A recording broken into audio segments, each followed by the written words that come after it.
Oh, what's up, everybody? Okay, I got audio. I pretty much have everything I need. Hold on, let me make sure that is canceled out. What's up? What are you guys doing? It's a cold Saturday night and very windy, so if I lose internet connection or the lights flicker, you guys know why. We're getting a windstorm. Tonight, let me catch up with everybody. Let's see what everybody's saying. Hi. Robert says, Dilly Dilly, it's the Uncle Archie show. Lewis is here and Mo's and Boats. He says hello. Everybody says hello. Blood knows. Hey, Arch, we can hear you. Yep, that's right. Everybody's saying hello. Dilly Dilly, Blood knows. P-Lady in dressing room. Kazoo player warming up. Bud without lavender on tap. Yeah, Arch putting on the grease. Dilly Dilly. Yeah, tastes like Omo. It's just horrible. Some of those things that I run are terrible. Robert says, those who are not watching this live stream, the pit of misery for you. To the pit of... Please follow Brad. Wait. Please follow Brad to the pit of misery. Yeah, the guy comes up with like mead wine, right? Everybody else is bringing like Bud Light and Bud whatever, and this guy shows up with some crappy mead wine. Mater says, he says hello. Robert says, we can hear that, Archie. Hello, Brock. Hello, Mater. Robert Mellis, hello, Mater or Master. Brett says, burp, excuse me. Yep. At least I'm not farting into the microphone yet. Francis Lang says, good evening, Arch. I am ready for a good night. Me too. Mater says, I could have had a longer nap. Yeah. Any longer, you'd just be asleep for the night, you know. Well, I didn't get a chance to take a nap today. Uncle Archie is talking through the pee break lady in private. Blood knows says, I'm soldering an old radio in my shed. Windy rain here all day. Nice. That's cool. Like a tube radio or just like an old radio? I like to mess around with that stuff, but a lot of my gear is gone and my good meter burned out. We're going to get to some stuff. We got a lot to cover. Boneyard says, Bonus says, in small repairs, he says, hi all. Lewis says, Bone says, hey. So we're going to get to a couple of things tonight. Of course, not necessarily in any particular order, because I just can't seem to follow anything lately.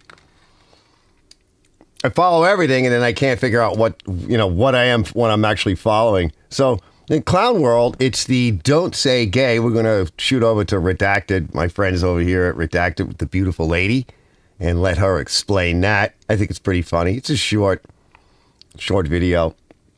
And of course, I'm going to be making some pretty terrible, awful, horrible, stupid-ass comments about it. The death of the old MTD tiller. Now, I put this tiller out. I got it like late last year, and some of you guys might remember. And it had that nice old Briggs motor on it. I forget what size it was. Well, you'll see it. Okay, so I'm going to show a bit about that, but it died. And I took the motor off. We ran the motor right there in front of you. I did that it was recorded, but I pretty much did it right in front. Will it run? And it ran so nice. So I said, at the very least, we got to take it off this old tiller. The tiller was broken, and I showed some of that. The pulley was just literally came out of the crankcase. So I'll leave it for the winter, and I got to clean up now. So this is early spring, well, late winter. And I'm like, okay, let's grab that, because if I can fix it, I'll fix it. And I'll finish the motor. The motor's taken apart and cleaned and ready to go back together. So we got to do a carburetor on that. And those are the those old carburetors. What are they? I forget the name of it. Flow jet, something jet. I don't know. They have a few different names. Hank would know. So I got the kit for that, and I'm gonna try and do that this season, hopefully soon. I don't know when, but I said, you know what? Let's just clean up. Mikey wants to come by, pick up his mini bike. We're going to take a look at that as well. It's done. And I'm thinking, well, I got a lot of shit to do. So I got to clean up back there, put together a pile for Mike, because he's got some stuff here that I owe him on. I got to do that. I'll dig out the tiller, take a look at the tiller, because if I can fix it, I'll sell the other one. Went through that. I grabbed some footage on that. A lot of cleanup stuff that I got to get to, but it's early. It poured all day. It was horrible out. We had a good day. What was it yesterday? So Liz and I we'll get to that. The duty bug. I think Ken was mentioning it today, and he wasn't sure what it was. And I said, it's a Chinese basically a Chinese bike was. And so the frame is the only thing that's left, really. It was a doodlebug. Pretty common bike. I forget where you get those things. I think it's like a box store type mini bike. Had this tiny little, I want to say it was like a 90cc little jammy engine on it. It wasn't terrible. I mean, it's about the size of like back in the day we had the 3.5 horsepowers and stuff. So I've already shown a lot of that. And last week, I think it was last week when I had all those issues. And by the way, OBS over here, this piece of software, it wanted to update. And that was the issue that last week when all the false starts that I had, earlier that week, I had updated this software. And I didn't have a chance to check all of its functions. And the live function was all messed up. And he wanted to update again today or tonight. I was like, nope. Back. No, not going through that again. So they probably fixed the problems they caused last week, right? Or last update. So yeah, that was a doodle bug, a duty bug. So I put together some shorts, right? Basically some video shorts. And again, I'll make some stupid ass, you guys could make some stupid ass comments. We'll take turns. Okay. To be fair, you guys, there's been actually cool, like a lot of cool, stupid ass comments. What did this guy say to me the other day? Hold on. Let me say. Let me find it. It was a good one. Okay. Yeah, here we go. So it was on one of the snapper videos I did a year or two ago, and it's two snappers together. I'm like, what's the difference between these two? And the guy's got a weird icon. His whatever you call those things. I don't know what it is. I think it's the male circle. It's the male symbol, right? So it's a circle. Well, I'll show it in a bit. I'll show it right now. Hold on. I'll just show it right now since I'm rambling on. So I don't know if you guys can see it, but it's this thing here. So inside of the red circle with the cross is the symbol, I think, for a guy but it's upside down and it's just got a cross on a circle. So this is what he says. He says it is No Ma'am commented. So that's his name, No Ma'am. And it's kind of funny. It's so awkward listening to someone with a god-awful northern accent discussing snapper mowers built in Georgia. There should be a law against this injustice. Nice. Oh, that's awesome. I think that is totally awesome. So he was making fun of me, I guess. I was thinking something about, well, I guess I'll just have to learn to slow down to a drawl, right? Because I do have a bad accent. When I was younger, I really tried not to have an accent. I just gave up. I'm like, you know what? Embrace it. That's what we do. So it's these, Me Tunes here. Haven't seen him in a while. What's up, bro? Let's see. Dilly, lives in the boats, blood nose, P-Lane, dressing room, one of the boats, hello, Brett. And his workshop, says hello. We can hear that, Archie. Hello, Brock, blah, blah, blah. Hello, Nader, burp, excuse me. Hold on. We're going to have a longer nap. Let's see. I can catch up. Boneyard, hello. 1948. So Bloodnose says that he's got a 1948 Philco tube radio, AM, FM, and shortwave. Capacitors need replacement first. Yeah, that's always the case, right? That's what we do with these tube amps. And a lot of things. The TV, like this monitor, well, actually, it's that monitor over there now, but the monitor that was over here, remember I capped it? I recapped it with something I had laying around, which was a decent cap, but like about 10 times too damn big. But it's okay, right? There was room. I was able to get away with it. Yeah, I would like to do stuff like that again, Let's see, Me Tune says, hey, Arch, Indianapolis here watching. Nice. Oh, this Mike. Hey, Mike, what's up, Mike? It's Big Mike. I don't know where little Mike is. I sent him this short. I got to say what's up. I sent him this short, and let's see. That's Mike. That's a 10-year-old. What's up? All right, he's the guy, remember, with the Simplicity Sunstar. We're going to be getting to that, but not tonight, but that's coming. Let's see. Pulsajet. Yeah, the Pulsajet. And there's a few different ones. And there was a couple of weeks back when on Ken's Live where Hank had pulled them out to show us, and because he was saying they're different names because they're different sizes. These were really clean. Just happened to have him in his room. Of course, right? No, I guess he went and got him. But unfortunately, when he went really to show them, like, because I guess he's wireless through his, the camera phone, and it just went to crap. It was all fuzzy. I'm like, no, stop, no, it's horrible. I wanted to see that because I like those carburetors. I think they're some of the best carburetors on the planet. And say, oh, there's Henry. Okay. So he goes, what's up? How you doing, mate? Hello, Henry. He's saying, hey, everybody, hello, my friend. Lord knows. I see the Chinese BRD cars coming to the U.S. You see the Chinese? Yeah.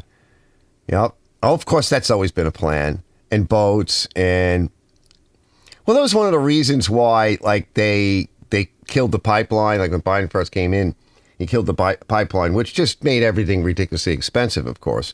But they're trying to push these cars, and that's their idea, is to just... It's like that guy said, I think it was last week, I was telling you, that customer that was here one day, and he said they're trying to turn it into a revolution, like a revolution, not an evolution.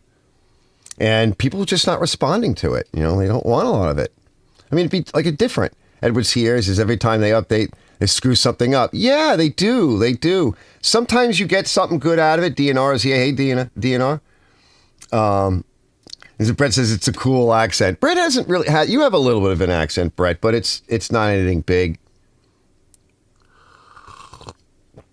I have... It depends upon what word I say. Lewis says, he says, when you're hated, you made it, aren't you? Yeah, right. That's what I've said that too. It's like when you start getting people that, like, thumbs down. I mean, I should collect them. I keep thinking I'm going to do that. I have on occasion showed you guys some of the stuff I get on my ads. It's like silly stuff. Like I'll put like in my ad when I sell stuff, like freshly tuned and everything. And I went over this and that. And the person will ask some things like, does it run? How much is it? It's like,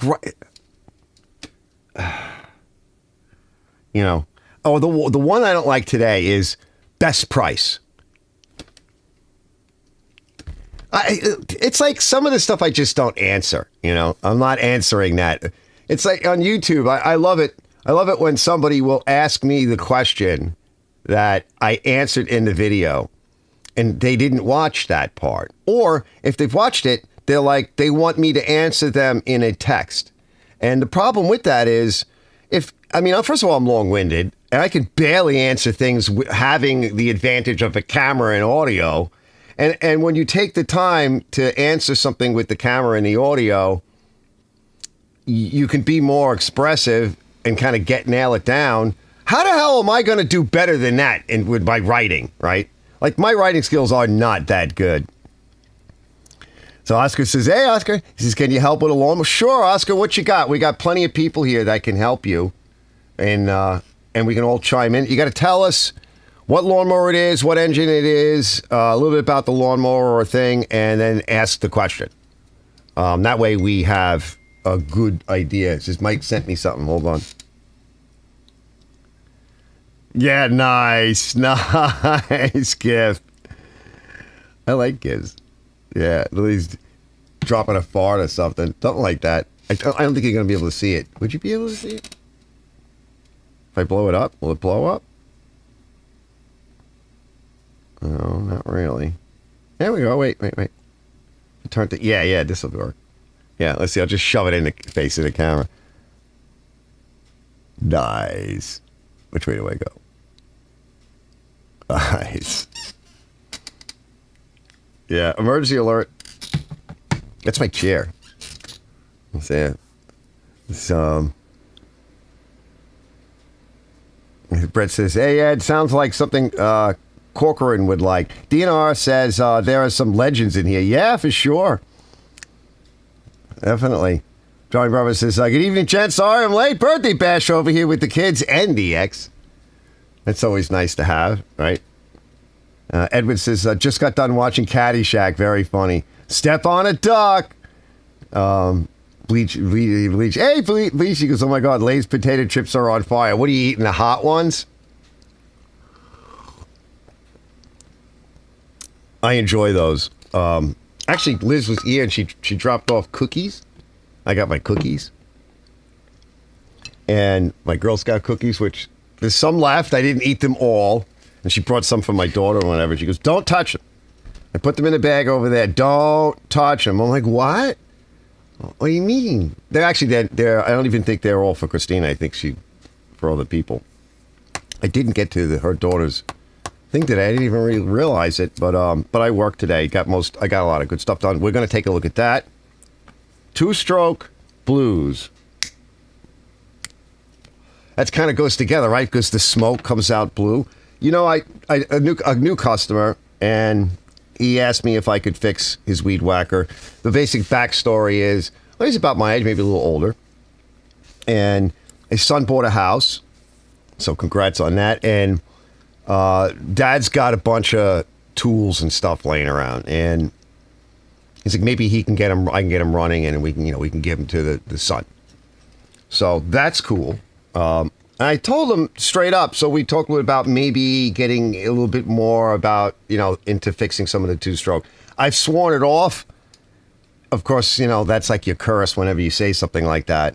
And with the weed whackers and stuff, there's no money. But what I tell people is straight up. I'm like, look, it's like between $20 and $25 for me to look at it. If you want to try to save it, I'm going to tell you up front. I'll roll that into the cost of the repair. But they don't like to come back. People ruin them, and I explain to them, because they hear like what my dog and my daughter hears, But you got to tell them anyway, and I'm very upfront. I'm going to do a compression test. If it doesn't get at least 100 pounds, I'll give it back to you.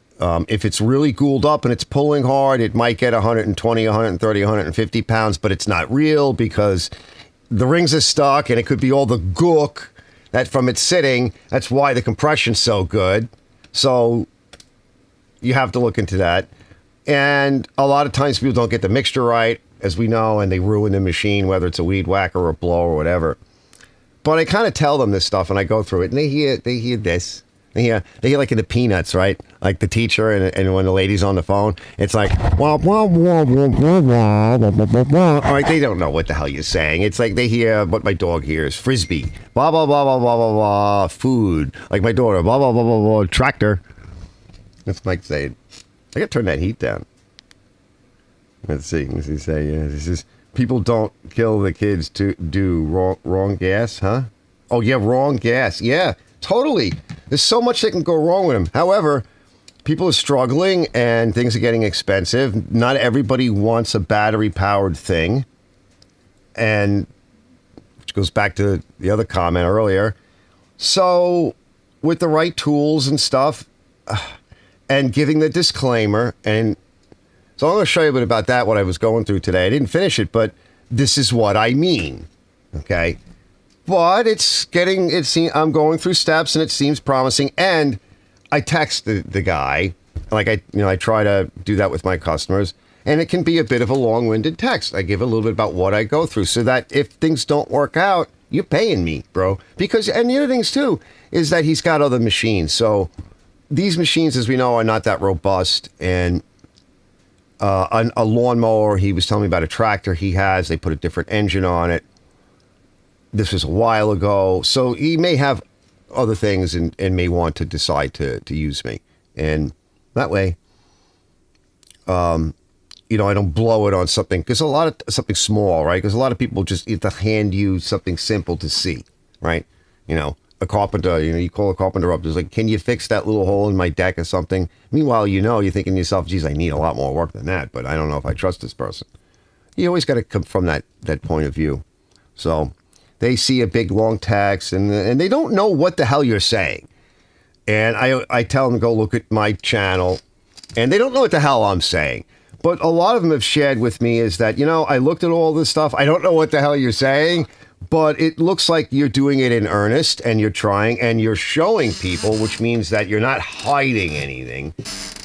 So they feel a little bit more comfortable. And of course, when I'm done with my machines, they look great. And sometimes they just look at the picture and they say to me, all I want to know is does it look like that in real life? Does it look like the picture, but in real life? I'll buy it. So that's pretty cool. Let's see. Oh my God, ladies and gentlemen, Jungle Bob, because I forgot 7:30 my time. Yeah, right? I know, everything has changed. Since you just scratched my boat. Ed says, guess I must be farting in a farting mood. I will probably watch Blazing Saddles later on. Yeah. Fire slang for, yeah. Yeah, Robin says people think he's crazy for waxing his mowers. Well, it depends. That does help. If you use a quick wax, nothing wrong with that. Well, I sometimes put automotive clear on a lot of my stuff, but you don't have to do it that often. I use the automotive clear, but the problem is that you have to prep the surface, which doesn't require much. It's usually just a good washing, and then maybe a little thinner. It depends on what it is. And it's hardened, and it's, or I use like an engine enamel or whatever. And you got to make sure it dries. The products I use dry fast, like really fast. I leave it out in the sun to cure. And what's nice is over like for about 3 years, I do very light coat. Stand back. I don't even look for a shine. I don't care about shine.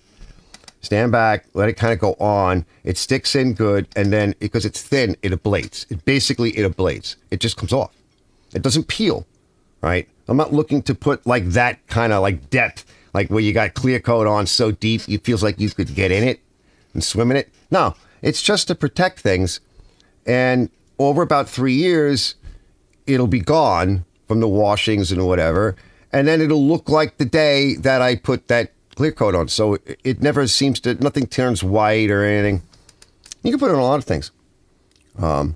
This is Brett says, at least Arch has heat. My boiler took a shit a few days ago, so it's space heaters until further notice. Oh, I'm sorry, bro. Good thing that the weather's almost over. But what do you use for hot water? What's going on with your potable water? Robert says, holy cow, we're enjoying 70s weather here. No heat required anymore, right? Yeah, we almost got to that point. Maida says, he says, do you understand the words coming out of your own mouth? No, I try not to. Yeah, I try not to, because they're complicated sometimes. Saying hello to Jungle Bob. And Robert says he uses turtle paste wax. He's saying, Maida, gunslinger's here. He says, let's say, Arch, hey, all separate hot water tank. That's what I did. Yeah, we have gas here, natural gas, which is nice. You know, the hated natural gas, like the cleanest stuff you could burn. And we had oil at one point, and that's gone now. So, which is good, because it's kind of stinkier. Oil is good if you're not in an area where you can get anything else. I mean, what are you going to do? Bottled gas is nice, but it's a pain in the neck. Propane, whatever. It's just a pain in the neck. But usually those services, there's a friend of mine that used to live here. He used to do that. And then when he moved to California, he was doing that. He's a delivery person. So you got to have, your license and everything. That's pretty cool. Boiling hot water tank, natural gas. Yeah, it's just so clean and it runs good. But I told you guys like a couple of weeks ago, I had the problems with the water being shut off, and then it would turn it back on again, and it would just puke the tank and just be horrible. I had to let it all run through. The main line broke on one of those days. It got really, really, really cold. And then one day it got really warm. And I think the ground just moved a lot and snapped it because some of these things are old. So it took them all like a little over a week. And it was just constant. So it really needs to be drained again. And I might even want to drain my heating system. Just dump it out. And that kind of stuff. So let me see here. Let me see what I want to do next here. Let's take a look at the tiller. And then we'll get to the Minibike and the woke crap, which is always fun. But I just want to kind of run through the tiller. So like I said, I talked a little bit about that already. And it's not a tiller anymore, but I wanted to show you guys what went wrong with it. And I figured just make it a little bit entertaining. It's kind of disappointing. You probably could get the parts, maybe, but you'll understand why I just completely gave up on it. So let's take a look. So oxyacetylene, get it hot, hit it with the hose. Do the same thing to the other side, I guess. Hit it with the hose and then get it hot again and see if I can drive it. Yeah, it's getting hot.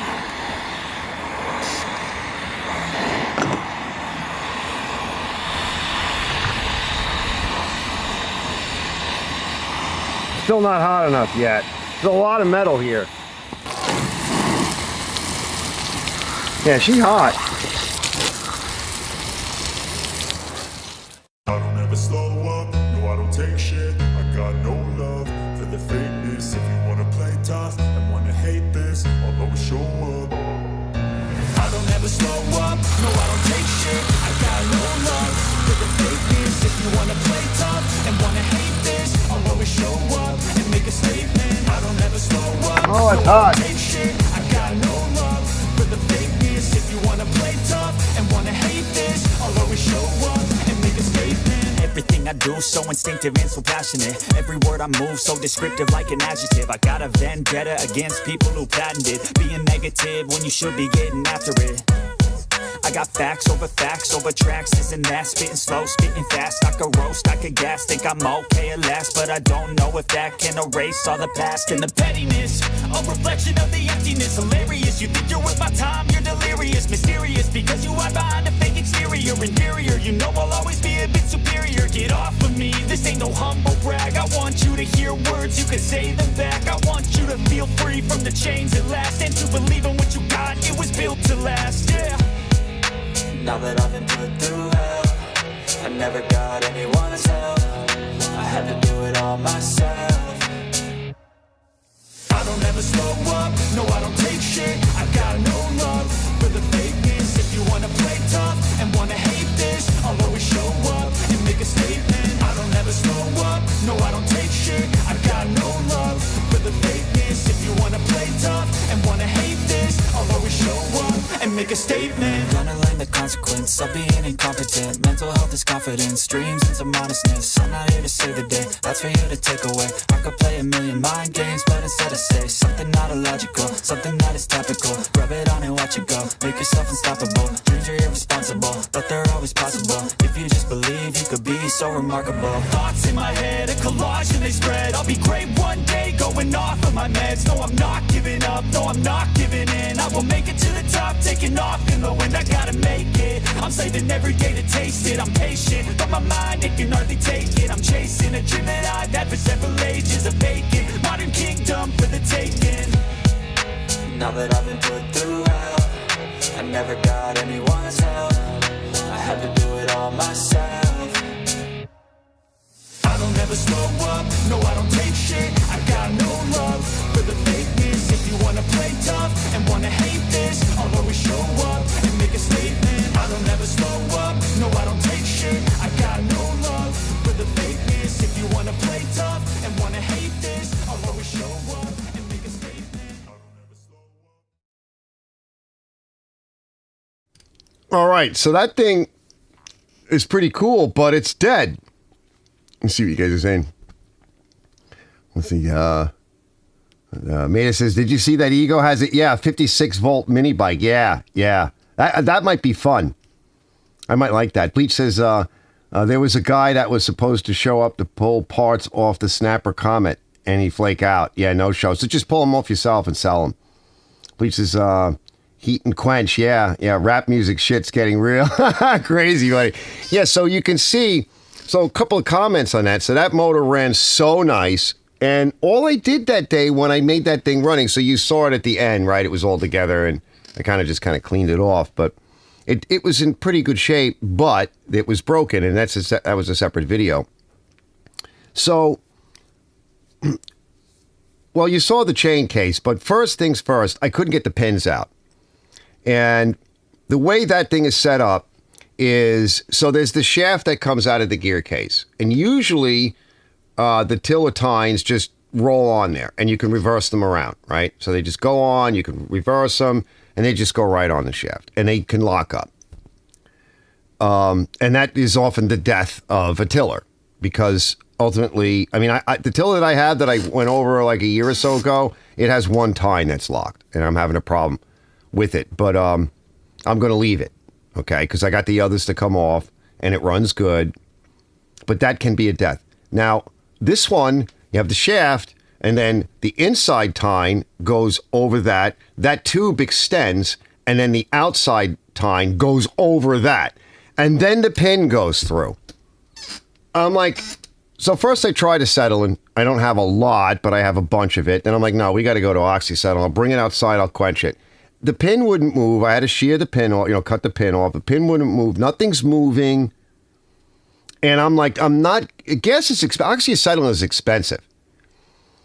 So I'm like, okay, right. The thing is broken. If I can't get these off, it's probably no good. So what can I do? I said, well, why don't I, to open up the case, all the outer parts have to come off. All of everything has to come off. It's all built off of this chain case, basically. So if I can't get the tines off to check to see if it's worthy of rebuilding, because we know we have a good engine, I'll separate the case, take everything apart, literally, and put it to the side. If it's all no good, that's steel and whatever, and bolts, and I like that. We'll open up the case, we'll take a peek in there, and that will tell me the rest of the story. And as you can see, it's just too far gone. It's done. It's dead. Yeah, you could probably get that gear, and yeah, you could probably get that chain. It's lock solid. It's stripped off the gears, the teeth on the gears, and you notice down below, all of the grease is down there. So, and it doesn't seem to be any grease point, oiling point, access point up higher or drain down below. It's a cheaper MTD from like late 70s or whatever it is. And maybe they splurged some grease in there before they put it on, but whatever. It's been a long time. If there was any grease on that top gear set and chain, then that was a long time ago. If there ever was, because it just looks like it just never had grease and just rotted. And then as it rotted and the chain got jammied up, it started hacking at the gears. The teeth on that big gear. So that's that, right? I get to keep all the bolts and the motor and some of the steel because it's actually made out of some decent steel. And, if it was, I'm sorry that I got rid of that Craftsman, which is up on my channel, but like when I first started, it had the gear shift. So it had like 2 forward gears and reverse and neutral, and had the big 10 horsepower Briggs on it. And I found it at the dump along with another motor, and I put the two together, and I turned one of them into like an IC motor. So I think one was points. Those were nice. I put big balloon tires on it so I could wheel it around. I wound up selling it. I'm like, I don't know why the hell I did that. I shouldn't have done that. But I was broke and all that crap was happening in my life. So let's see. Rap music. Yeah, I figured, why not, right? A little something different because you guys know I like different types of music. He says, now he just said, sorry, he can't make it. Too cold here to be pulled parts shoveling snow today. Really? I know some people are getting snow. Says, that's the motor I told you to put a pump on for a pressure washer. Yeah, but the shaft is too small. That's the problem with it. That's why I didn't go on the Minibike. Should get to the Minibike. Speaking of, that was the problem with it. And because I took all that apart initially, and I showed on that video the wobble and all that. And then I think it was a couple of days later or whatever, I'm like, let me see what's on here. It's a pulley crank. That's all that's going to go on there. It's just this little stubby crank. There's just no room for anything. Because particularly for more like the axial shaft style nice pumps for pressure washers and everything, I actually tried it because I had one. Like it requires a much longer shaft. It has to penetrate in there. It's the pump and the bearing is offset. It's got to penetrate enough to lock in good with the key. So I'm like, that was a little disappointing because it ran so good. It's funny because I have the newer Briggs overhead valve that I put the HIPA carburetor on, and that was a HIPA carburetor that I showed that it had issues. And of course, I work with HIPA, so they fixed it. But I showed that it had issues just to keep it real, and I fixed it. And that's a motor that I went over. So it had its valve adjustments and everything else. I think it's up on the channel as well. The motor runs pretty good for an overhead valve motor. And I say that because it does not run as well as this older Briggs motor, flathead. It doesn't. It just doesn't run as well. And you can smell it, too. Like, you smell it. And meanwhile, I don't know. I do like the overhead Briggs engines. The biggest problem is that muffler sticks up and people leave it out and then it fills up with water. And then either the exhaust valve is open and it all runs in and rots the cylinder, or it's sitting there in the tube and in the muffler, and somebody goes to pull it over, and then it dumps into the cylinder. Either way, I've been through so many of those with that problem. But it I don't know, maybe it gets better gas mileage. I don't know. I don't know what its torque value is compared to the older one, but I'll just say it. Like, I didn't touch that motor other than to kind of clean it up a little bit and get it running. And I had it at one point running like next to the overhead valve because I was using the overhead valve to clean the pressure water, a bunch of stuff plus the tiller. And I had them both running. And I'm like, this older motor runs better. It sounds smoother. I mean, I don't know if it makes the same amount of power or whatever. I don't know where its torque curve is, but it's nice. And again, it's not that I hate the overhead valves, the newer ones. That's what we have now, This is something pointing out a project works out better, useful for a few more repairs. Yeah, and I just love to have like the inventory laying around. If you can find space for it. Like today, I was like listening to Ken's, and there was crap all over the place because I pulled it apart in here because it was getting cold out. I started it outside, but then I'm like, bring it in because it's getting cold and it's getting dark, and it made a mess, of course. Even though it was relatively clean, it made a mess. And then I had all these bolts. I'm like, well, for now, I'm just going to shove them in a can. Right. That's like. Sometimes that's the worst thing you can do is shove bolts from something like that into a can, because you'll have a can here. I was like looking across like some of my tables and everything. There's a cup and there's a can, and there's a cup, there's a can, there's something else. There's a tray, there's this, there's that, and it starts to pile up. And like even my desk, like I tried to straighten up a little bit. It's still not neat. I'm like, this is no good. I have all these nice drawers and everything. I'm like, what the hell are you doing? Some of the stuff is crap. So a little bit this week, I went through a few things, and I'm like, this is just getting to be too much. And then it's the filth and the dirt. If you have nothing else, then you use a can, right? But if you don't have a lot of spots to put it, then your workbench is like this big, and there's this crap all over the place, and it's a horror. I don't recommend that. That's a nightmare. It's on the floor in a pile somewhere, Clean that stuff up, and you get back some real estate and some organization, and you'll feel better about things, I just liked it. There's Mike. What does he say? He says, it's like a shell game. Yeah, he says it's like it is a shell game for sure. When I go through like a shop tour or whatever, because I will do one. I mean, you see it anyway, and because I move the camera around. But I got these drawers over here, and somebody was keeping cosmetics in one, and then I found another one at a later date. Whatever businesses have them. They're nice steel drawers, and a couple of them I put dividers in. I just took some like tin. It was galvanized, and I riveted them in the sides. Sometimes I just bend them, and I just leave them in there, and everything kind of sandwiches in and keeps them the dividers in place. That's not a bad idea because you can move them around. Otherwise you got to drill a hole and put a rivet in or a screw. Yeah, it is our time. It definitely, Lewis says it's time to.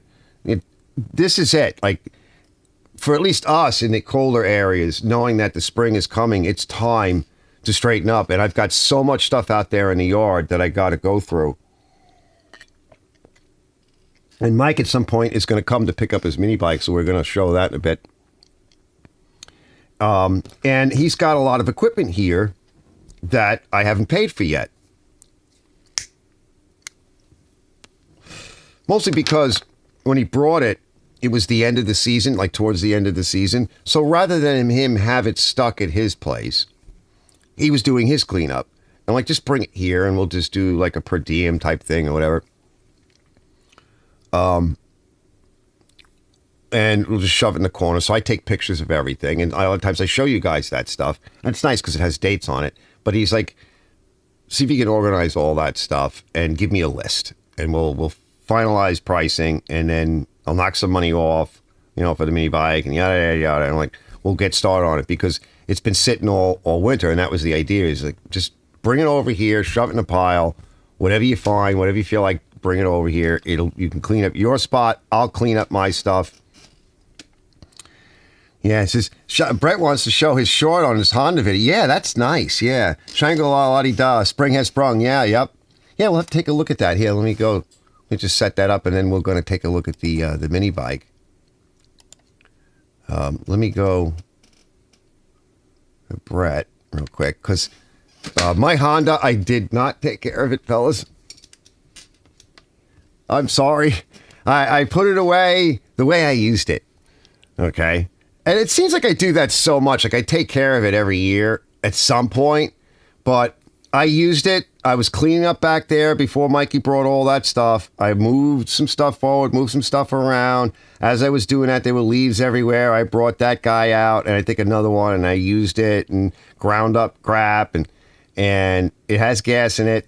And then I'm like, it's getting cold. It's getting lousy. In the shed it goes. And then I was like, oh, I need all the snow blowers and everything. Everything came out. I moved everything around, put stuff away, and like moved the snow blowers out. Shoved the Honda back in there. I'm like, well, I'm sorry, buddy, but you're just going to have to sit there like that. Yeah. And by the way, I think I may have figured out what coil I used on that thing when I made the charging circuit for it. I think it's an older Tecumseh coil. It most likely is an older Tecumseh coil that came off of one of the old like Eager ones, the nicer ones, like that were usually painted green, and they had like front wheel drive and a really nice bag, electric start, right? And some of you guys know what I'm talking about, and they had a charging circuit. And I think that coil that I put on the Honda is that one of those coils. Because when I first started doing a lot of this stuff, I was really half out of my mind from the diabetes and hospitalizations and everything, and I was not well. And I started doing this stuff, and it exploded. Like, because that's my nature anyway. I'm like, let it explode! Bring everything in, Mike! Yeah, dump it right over here! I was like so happy. And so I'm thinking back to, well, what would I have had? Because it must have came off of something that was crap, and I parted it out and shoved stuff into coffee cans, whatever. And then I started like organizing my coils, and then that coil ended up in a box, a separate box within a box. And there was a Briggs coil there. They're small. The Briggs coils with the, I don't know what you call it, armature. I don't know what it is. It's the side, a secondary coil that provides some juice for a charging system. We'll just say that. Call it what you want. So I remember there was a Briggsy one in there and something else, and then there was a couple of these others, and one was no good. Even though I kept it, but I tested it first, and one was no good. I'm like, ooh, let's see if we can get this on the Honda. Because I get sick of the battery dying.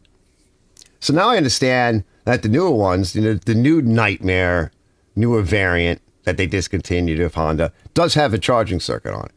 And so I need to get, if you guys want to do it, whatever, I need to get that part number, and I'll have to do a complimentary video to the video I put out there of the unknown, no name. Let's put somebody's coil on this cool Honda HRX 217 so Archie can have a fucking charging system. So we'll get to that at some point.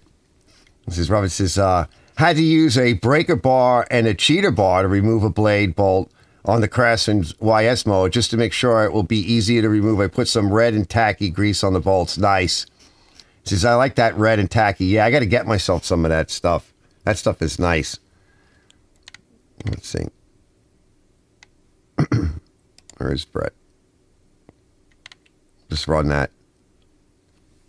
So I got to get my machine out. When I used it, it seemed fine. I think it was now at least more than a year ago when I took it apart and greased it and, got the transmission moving right. Because what will happen is you go to pull it backwards and the wheels won't move. And how you start to know is if you go to move the height adjuster, it'll give you a problem. And that's the first sign. So I do adjust the wheels on it throughout the year. And so I will actually notice that. I don't leave it just in one spot. Because I use either it's a bagger or it's the mulcher, and it needs new blades. So I got to get it blades. It will wear out. These are slightly different blades, too, on this HRX. It's not like the two blades that look very similar. It's one that is much smaller, and it just looks like a knife, and it's kind of got a curve to it. And the other one looks like this big contraption wing. Oh, Shangri-La Dice says, I got a 2018 HRX 217 with electric start. Yeah, good. See that? I need that coil. I need to see that coil, get that coil number. 2018, fellas, HRX 217. He's got it. So I think yours does have the charging circuit on it, and that's what we want to verify and validate and get that part number if it does have it, because that's what I was told. So we need to find out, and that would be good, because then, like I said, I could make an addendum to the video that I made, and I'll have the part number around. And if anything ever happens to that old Takumi coil, now you kind of need a bit of a kit to do it in a sense, because if you remember the standoffs that are on the Honda motors, and there's a few variants, they're similar to the Kohlers. And I think I took one from a Kohler engine, because when you go to put the coil on, it changes the relationship with the standoffs a little bit. But things like washers and spacers and bolts can be used, and there's ways of doing it. But I did it in a very clean way, because I have all this stuff laying around. I mean, most people are not going to have it. So my thinking was also not just come up with the part number, but maybe some suggestions of what you can use, kind of a kit, right? In case somebody wants to do it. Brett says, yeah, Shanghai's the same as me, but I don't have electric start. Yeah. They're just such nice machines. It's the GCV 200 that has the charging system. Okay. More info coming in. Update. Timestamp GCV 200. So that's good to know. Shangri-La says, the battery on mine gets charged while in use. Yeah, good. Then it has the charging circuit on it. Now, the other thing is my batteries are dying, and shout out to Zippo. Hey, Zippo, I hope you're doing good, brother. He had mentioned to me, he says, you think about maybe modifying that battery pack and putting something different on.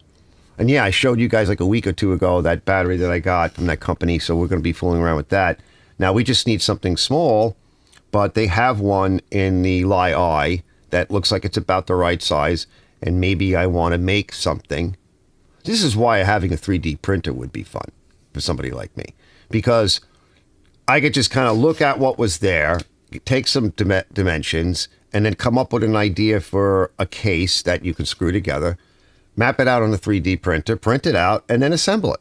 And somebody had suggested that to me a while back. I'm like, I don't have the money. I'm like, I need more money. Give me money. You know, I say, I want to do this stuff because it would be really fun to do and show on YouTube. Let's take a look at Brett's thing here real quick. Let me cue it up. So just quick. But he got it ready for the season. And let me cue it up. Hold on, fellas. Oh, it's going to play a commercial on us. Hold on. Oh. There we go. Hold on. I'm going to put the desktop audio on. Let's head over to the right monitor. It's coming up. Stand by.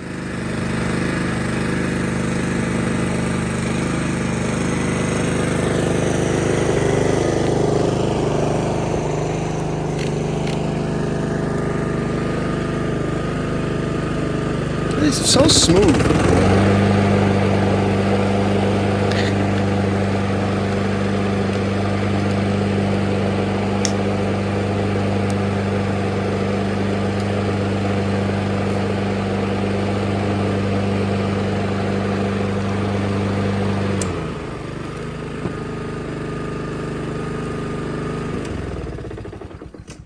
I love the adjusters over there. Okay, hold on. By the way, this is a cool project, but that's a separate video. Stand by.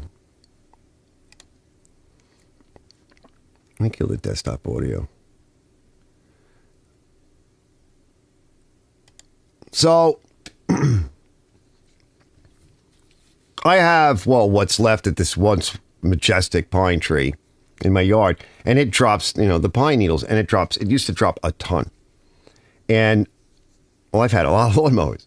And I can tell you that the Honda with that nicer blade is the only one that will push all those pine needles and fill that bag. And we used to be able to just put it to the curb. Like, you can still do that, but you have to do it at a certain time. And so sometimes I'll do that. And when that thing really dumps and all the trees dump all their leaves, a lot of times I just lower the blade because at that point in the year, like right now, I love it because the lawn is actually starting to green up. And the lawn is like a nap. It's really short and sturdy. And at the end of the year, a lot of times I can bring not quite that low, but pretty low, which picks up a lot of debris. And the Honda will suck that up. However, from the mulching that I do, these blades don't last but maybe 2 seasons. It wears a hole in the... it wears out the wings, is what it does. And especially on the one blade, because the one blade is really the wing blade, and the other blade is some kind of cutter chopper, which is underneath the wing blade. So the wing blade is closer to the ground. So thanks for Brett. Thanks, Brett, for letting us check that out. Let's check out the mini bike. Right? So we can always come back to the Honda HRX and all that other stuff a little bit, but let's get to I want to show you the mini bike, and then I think we'll do the woke thing, and I got some other stuff to do. We'll do the woke thing in a bit. That's an interesting one. All right, Les, where are you? We got to cue her up. So she stopped by, and because I'd called her like the night, I think I texted her the night before I sent her pics. She's like, ooh, I want one. She's been really busy, and I haven't been able to get a hold of her. So I was like, you want to ride it? She's like, I can't. I'm at the school play thing. Well, she decided to come by, I think it was Friday around 11 or so, so we hung out for a little while, and I'm like, you want to ride it, don't you? You want to ride it. It's nice. It's nice. Wait till you see it. Now, you're not going to get like really good close-ups or anything, but I think I just make something fun and to have it around and use it as a teaser. And I started working on the video for the engine because I took most of it apart and went over the engine.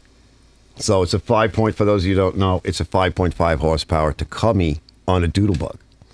So it's more like what I would have had, except it's a Chinese frame and it is thinner. Like you can't put a lot of weight on this thing. I think it has like a weight limit, a suggested weight limit of like 150 pounds or so, because the tubing is kind of thin. But it's got the disc brakes, and that's what I made that tool for and modified the throttle cable for this custom length setup. And it just kind of, I like the mating of the two. I mean, a too big of a motor on a smaller, lighter frame would have been something that I would have dreamed of years ago. Let's take a look.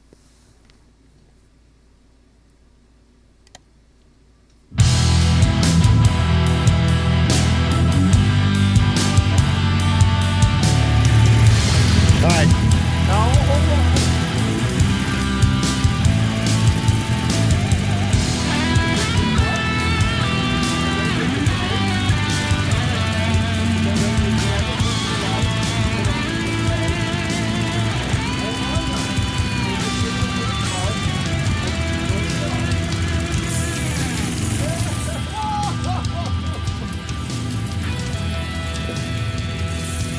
Nice. You're doing good. That's it. I'll move the camera over. She's doing good. Whoa! Nice! I got that! You laid a whole shot! That's awesome! You actually did more than I did. It's got balls!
There you go.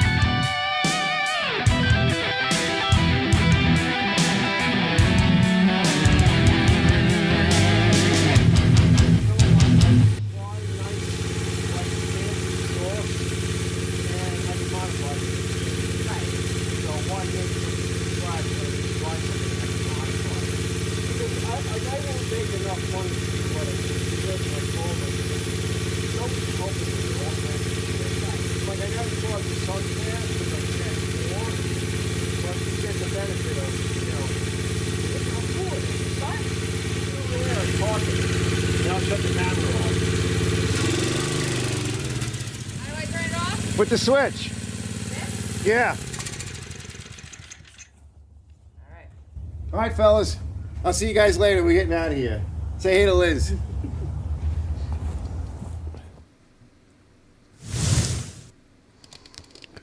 Doesn't that thing run good? Right? I left it. Occasionally, I just down the music a little bit so you could hear the engine. And then I left that one segment so you could just hear it idle. Now, idle's just a scotch high, but I don't think I really want to fool with it. I did tune the idle jet, then the main jet, and the idle set screw, right? Throttle stop. And what can happen, though, is you want to be just under the stall speed, which is about 2023, of the clutch. And if you come down too low, you're not going to get good throttle response. And also, when you start it, it is an older motor, even though I went over the valves and everything. It is an older motor. So with the carburetor dialed in, everything up a little bit higher. When it's cold and you start it, there's no push prime. I put a different kind of... It's a HIPA carburetor. And by the way, shout out to HIPA. Thank you, HIPA, for helping out with that project as well. It's slightly different. It is a Tecumseh carburetor of a Tecumseh series design. And I showed in one of the videos, and I think in the videos coming up, is the bigger carburetor would be too much for it. What I really wanted was a very stable low-end idle. You really need that. You can't have it giving you problems. She sat there with it idling super smooth, just under the stall speed. And then, of course, as soon as you goose it, it goes. So that's what I was really looking for. That has a lot to do with keeping the signal tight on the carburetor, good airflow going through it. If you go bigger, you're going to get top end, but you're going to lose your throttle response. You're going to lose your idle. When it's cold, it's not going to want to idle, and he's going to be pulling on it. This thing, you just throw the choke lever, you pull the handle, it starts. You take the choke lever off a little bit. You sit there, you leave it, then you take the choke off all the way, and you go and have fun. And that was cold that day, so it didn't even take that long. It stayed stable and then sweetened up a little bit over time. So when it was cold, it was still stable and good. No issues. Easy to start. That thing was a lot of fun. So that runs really good. And I talk a little bit about that, I think, in one of the videos, that concept. Because it's no longer on a snowblower, right? It's now got a throttle range. And this is one of the things that I didn't like about, usually we had the 3.5 horsies, Briggs, and I got another Briggs he gave me. It is a little 3.5 horse, pretty much identical to what I used to use when I first started playing around with mini bikes. It's on a pump, like a waist pump. And yeah, it's pretty much what we would have used. But this thing with a, good carburetor on it and everything dialed in, it just behaves, and it pulls hard. Once it starts pulling, that's why she almost hit the tree. I almost hit that tree too when I was fooling around with it. The yard's not big enough, because as soon as you get on the throttle and it starts to pull, you're out of room. It starts to go fast, quick. And for me, I had to lean forward because I'm bigger than her. And if I lean back a little too much and you hit the gas, it starts to lift the front end off the ground. And then you start going pretty quick. And of course, it's all squirrely and everything. But we were like two kids again, just fooling around with this thing. But like I said, it was really cold. If we had gone out there an hour earlier, I don't think we would have lasted as long as we did. We went out a little bit later. I don't know, around 12 or something. I don't remember. And it was, getting just warm enough. But you could see our breath. That's how it was that cold. It was actually cold. She came in. And she's freezing her butt off. You can see at one point she's like, ooh, I'm getting cold. And I'm like, you want my jacket? No. Think to myself, what the hell are you wearing? What's wrong with your pants? There's nothing left of them. Do you need money for another pair of pants? Crazy. Hold on. Let me get rid of that. Come in and check on you guys. Make sure it's off. See what you guys are doing. Yeah, isn't that nice? That's a cool thing. I don't want to show you guys, Bleach says, playing air guitar to the rock music. Fun bike. Yeah. Yup. Yeah, that's what I do. I play air guitar to it. That kind of stuff.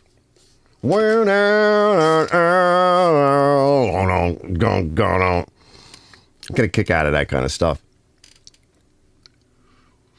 Let me show the pics of it being done. I got to load that program up. I'm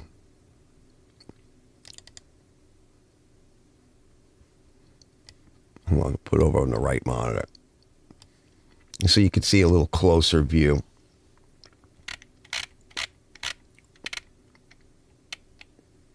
There we go. Okay. That's OBS. Yeah, that should do it. Got it?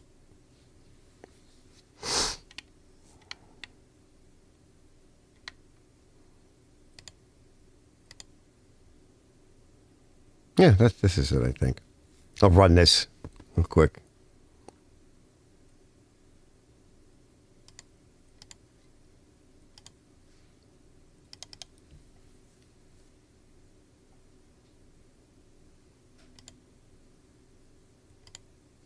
Mute the audio on it. That's the chain guard I made. And he didn't want anything too fancy.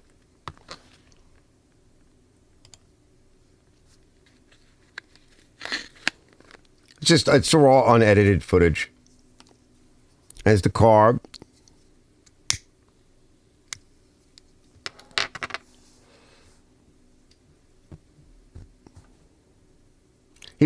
He said, leave the electric start on it, which would be nice. I mean, that's nice for it's been sitting for a while and make it easier on the fella to start. Who cares about the weight?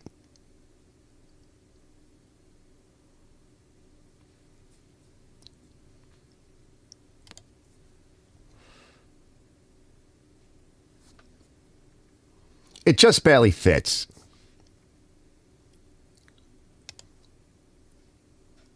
So let's see here. Here, let me pause it. So what I did here,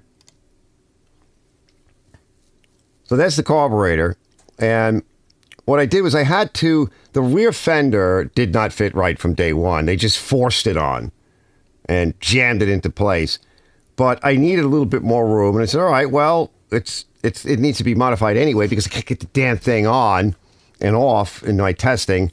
So I opened up the holes and slotted them out a little bit, and I bent the brackets over, and I said, I just need enough room to get the air cleaner on. And I used one of the more older school tubular air cleaners. I don't know, I just felt like it was just easier and it looked cool. So I had just enough room, and as the chain, which I think the chain is already starting to stretch, I put a new chain on it. So as the chain stretches, either the motor can be moved forward, or on this model, it actually has a chain adjuster. So there's no adjustment on the chain adjuster. It's back all the way. And the next step would be is to just kind of tighten that up a little bit, raise that little rubber ball up onto the chain, the slack side of the chain. And he can do that. And then if it really stretches, you can move the motor forward. So you'll never have to move this motor backward. And I think I hear it a little bit hitting the chain guard. So this came off of something else, this chain guard. I just modified the hell out of it. He's like, don't spend too much time on it.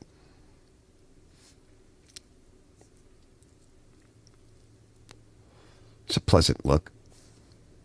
Right? That might be one of the thumbnail pics. I was like, I always forget to grab thumbnail pics. So I'm starting to get a little smarter in my old age. I'm like, you need to start, even if it's just you roll some footage because I can grab a pic. Easy enough. All right, let me go back. All right, let me unmute that because I'll forget. Let's see what you guys are saying here. This is hey, TJ. He said, bend over, laugh. Nice. He said, it looks beautiful. Yeah, you just missed the short. I think you just missed the short I ran. If you want, go back later and check it out. I just ran a bunch of shorts, actually. But I would not mind having this thing. And I was thinking, like, Liz and I had such a good time fooling around with it. And I think she needed a little time away anyway, because she's so busy doing stuff. And we don't really even chat all that much. So she was telling me she's got some. Big Mike goes, fat guy wants one.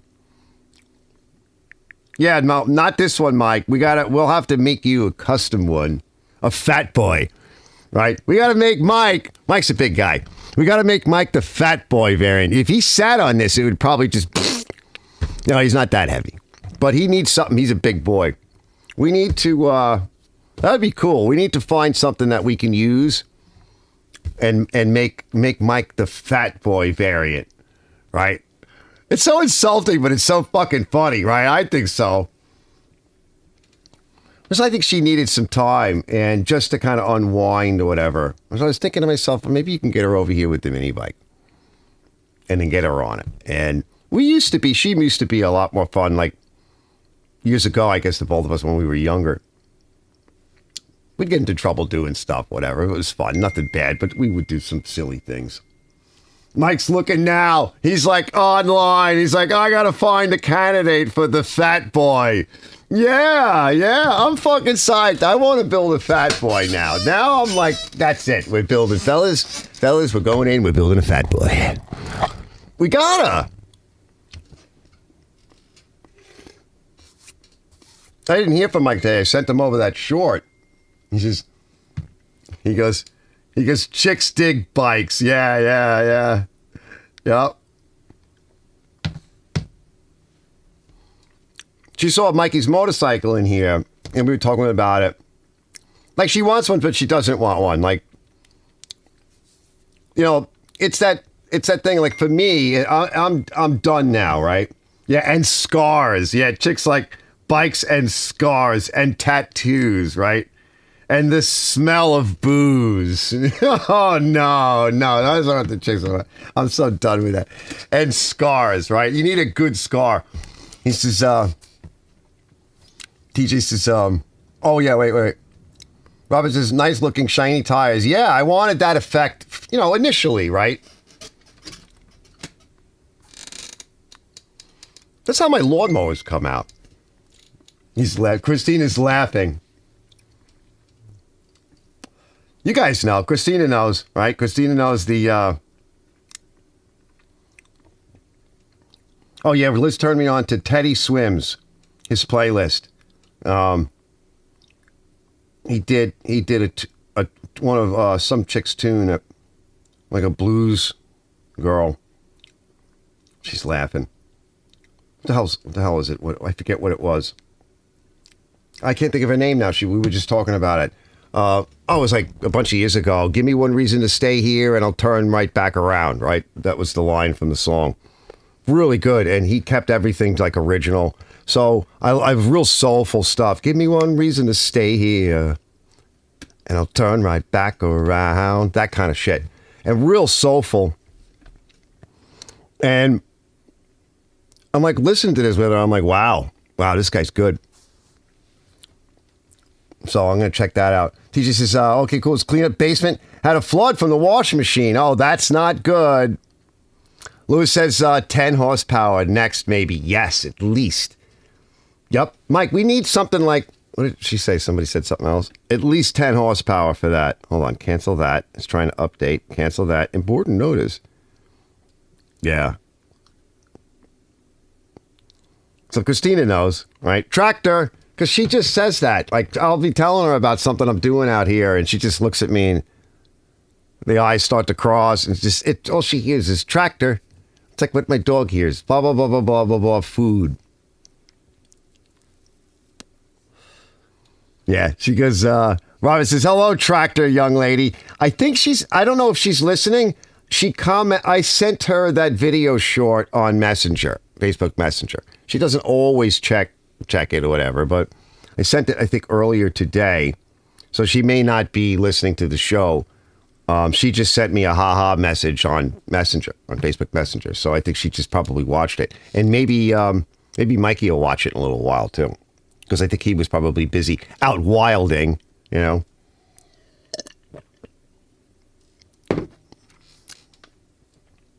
So Bleach says, I seen a snapper trike on YouTube years ago, but I can't find the video, sadly. Oh my God, that's cool. I had a little thought about that, like a go-kart, snapper, hot rod, bike. He goes, teacher, because he's got to go. He'll check the live later. Yeah, he's in horror land now. I've had that to deal with that. Depending upon where your washer is, you could have a lot of water in a very bad place leaking down through other floors. Oh, it's a nightmare. And then you got a broken wash machine on top of it. So even after you get done cleaning everything up, you have the nightmare. So let me see what I want to do. Let's just go to the woke, and then we can hang out and do other stuff. But I just wanted to show you this. So this way I could make some stupid ass comments. Let's see. I'm going to go to the desktop audio. Make sure you can hear it, I guess. Yeah, I think I have to go to desktop audio. I usually have to turn this off because a lot of times it will echo. So let's listen to the pretty lady over here.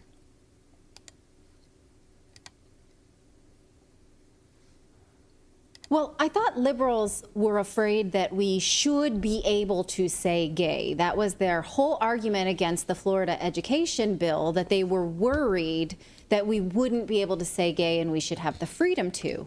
Well, now liberals are worried that you would say the word gay and they want to punish people for it. What? They want the word gay and homosexual to be removed from our lexicon and not used either on social media or in the print media. That's These are right, like words now here. that can get you in trouble because they're considered offensive. It's hard to keep up, but we're going to try. This comes from the latest GLAAD Media Reference Guide. Interestingly enough, it's the 11th edition. If you read 1984, his whole job is working on the 11th edition of Newspeak. Remember George That's what Orwell? we've got right now. It's psychobabble in order to confuse us about the world that we live in. So let's get through it because there's a whole new set of rules that we can use. And it's not just straight people that will be punished for using them. It's gay people too. Now, I've been telling you all along that the trans lobby is anti-gay. If you didn't believe me, you're going to believe me now. And I'm going to tell you, I told you so. Why are they so powerful? Hold on. Let me come back for a second. So I was talking to a couple of people about this, and Ken, I was actually chatting with Ken last night. Let's, can we get rid of that? Hold on. I want to get rid of that. Well, I'll get rid of that in a minute. So here on YouTube, we have rules. And particularly on YouTube, those rules now are being more enforced.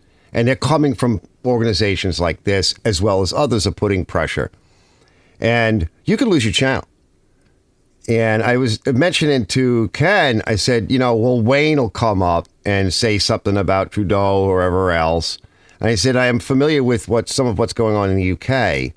And there are laws against certain things. You can't say anything that the government is trying to push. If you do that, you can get, well, they were on one of the bills was like a $10,000 fine. Obviously, your channel's gone. You get arrested. I mean, they're really trying to get draconian with this stuff. And Canada's working on a variant, and we are working on another variant, and it's different for every place, I guess, around the world. Particularly, it was referring to English-speaking countries. Same thing with Australia, etc. So I said you could literally have a situation where Wayne will come up and not really think about it, not knowing, but if Mick is there, what could happen is if he says anything, or if he's just even part of it, he could have his channel like blacklisted. He could have it taken down. He could have, I mean, not saying that they're going to arrest you or whatever, but the first things would be is they could shadow ban your channel. They could take your channel down. And it's gotten to the point where literally like you could just say a word that you're used to saying, and now you can't say it. And I've talked about this in the past about the queering of language, the queering of words, how they keep changing the meaning of words. And they're doing it at such a rate that, I mean, I can't keep up with all of this stuff. So let's just get back to it. You have to be careful what you say, and you're right. And there may even be some issues with certain keywords that, for example, the AI and YouTube will hear or perhaps like see in the chat window. And it can cause problems.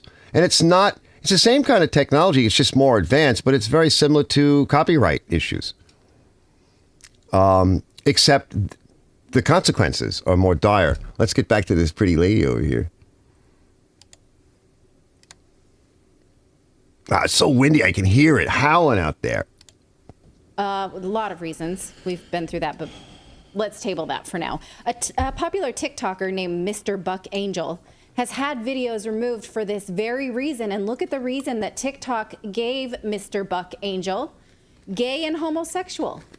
You can't do that. And it's not like it's pornographic in nature. It's that Mr. Buck Angel is using these terms and is not supposed to anymore. Now, Mr. Buck Angel is a female who lives as a man, calls herself female who lives as a man, not transgender man. She says, I'm female and I live and present as a man. And here is Mr. Buck Angel using these words and saying they don't want the word queer forced upon them. We've been doing it in this community forever. So you remember how long I've been around. And prior to transition, I lived as a gay woman for probably 20 years of my life, if not more. So that being said, we didn't like that word, but eventually we took it back because I was part of many organizations back in the day. Where, like Queer Nation, where we really helped really get the message out about AIDS. And all of my friends died of AIDS, by the way, just so you know. I've had a rough time in this community and really worked hard to build a space where we can all sort of live our lives in peace and quiet and not have the world attack us.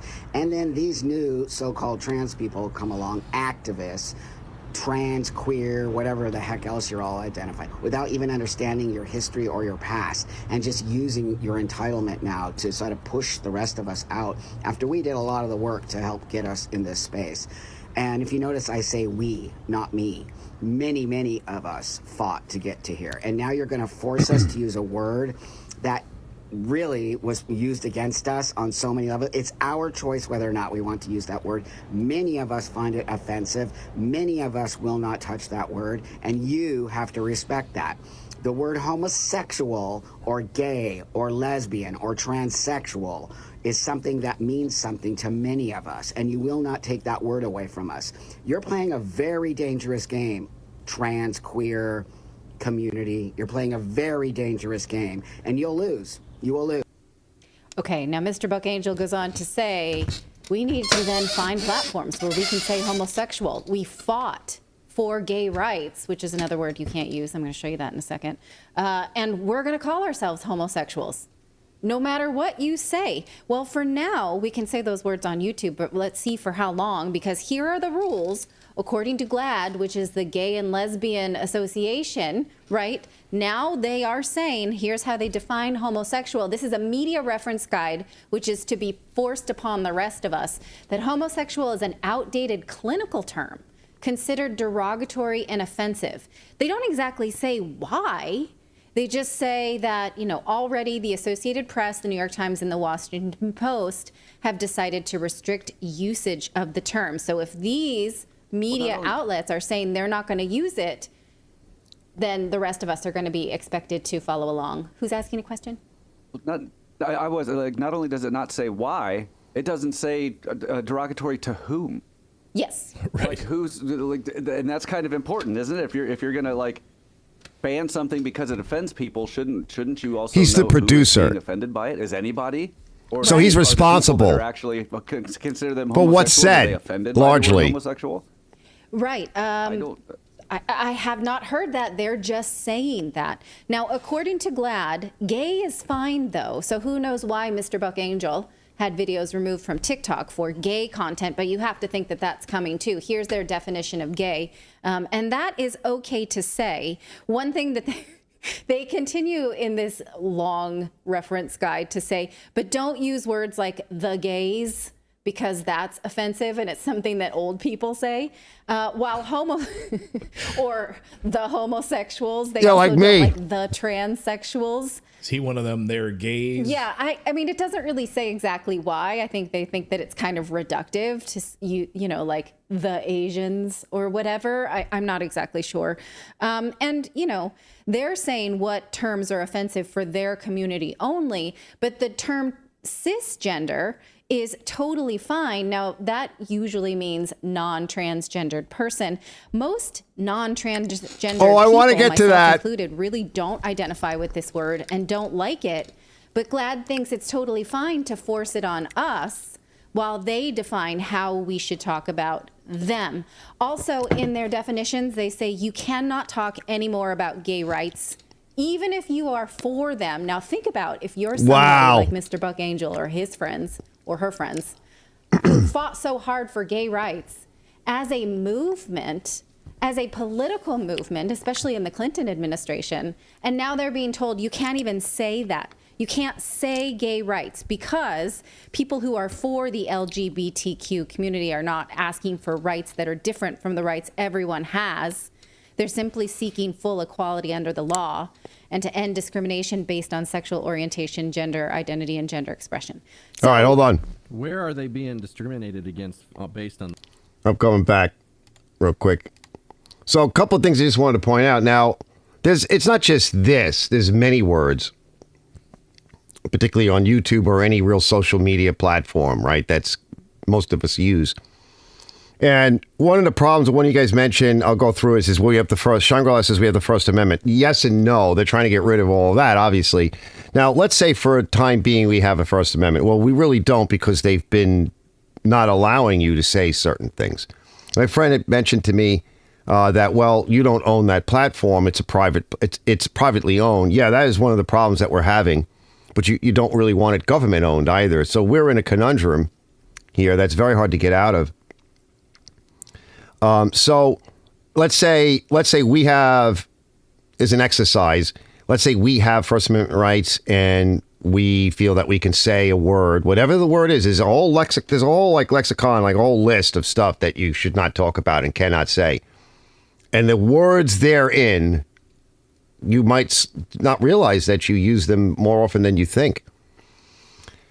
So here you might be able to say it, but if you're a YouTuber like me and you're broadcasting out into the world, right, it starts to become a problem because somewhere else that law, where many countries don't have like a First Amendment, and so that law now, because this is not just here, this is everywhere, really, because this is really coming from like the UN, just all this control stuff.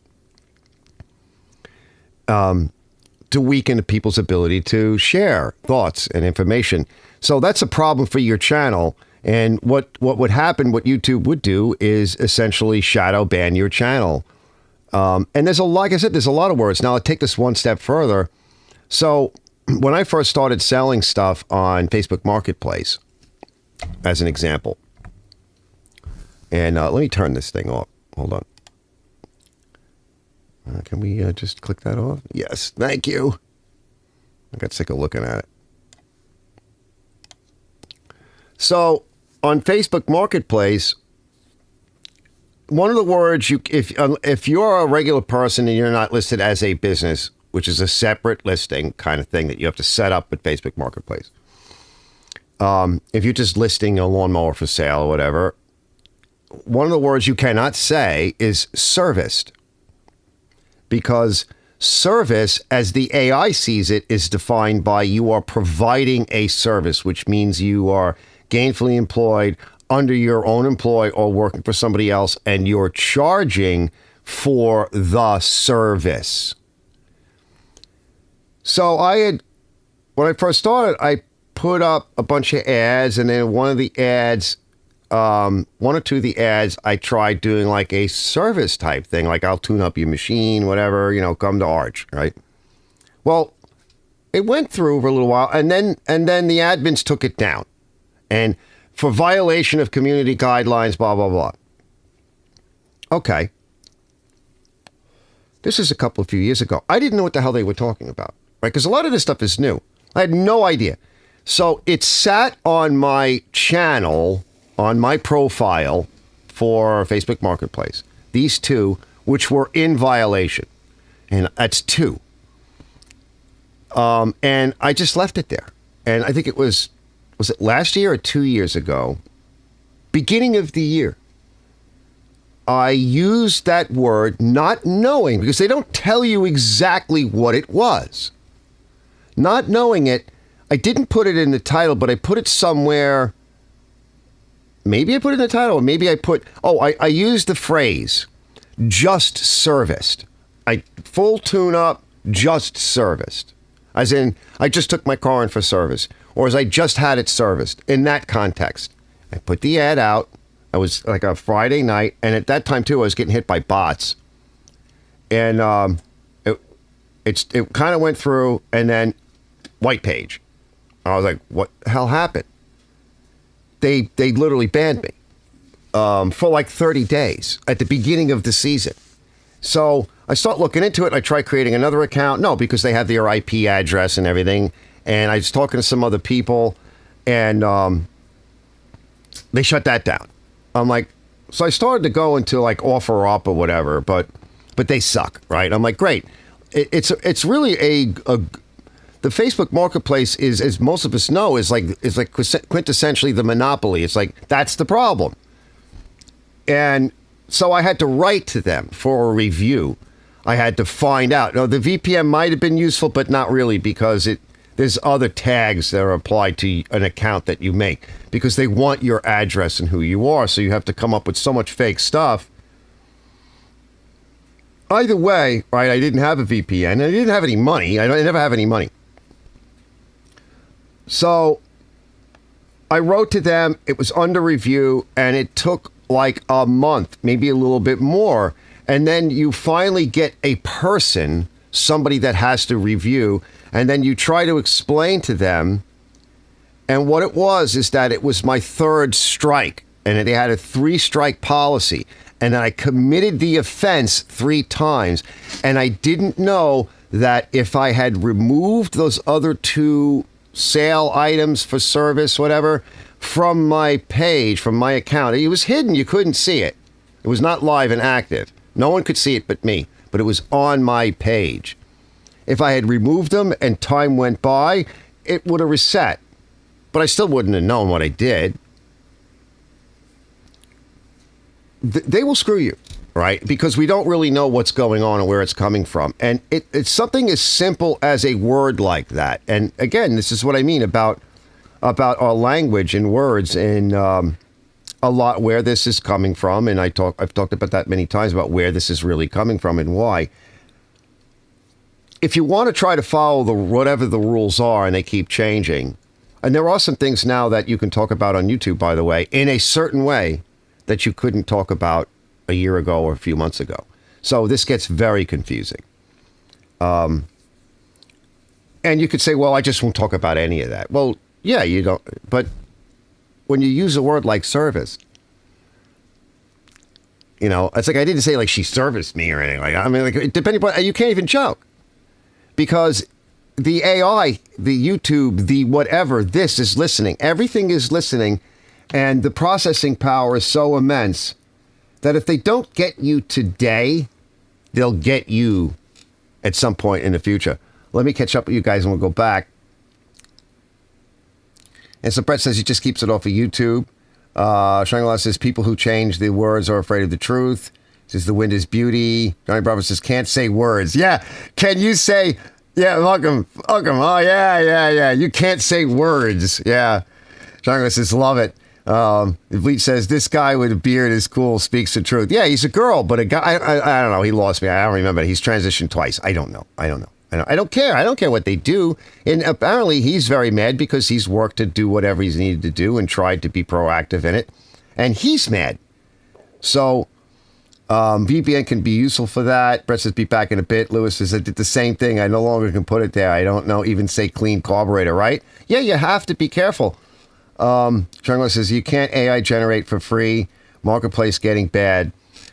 It's good and it's bad, but it's just something I wanted to bring up. Now a lot of times I talk about where this comes from, but more than this one, I wanted to let the lady tell the story because she's pretty, and they're a nice couple. And she used to be very woke, and he's not really, but she was very woke, literally. I mean, she says it. I mean, I'm just repeating what she has said many times.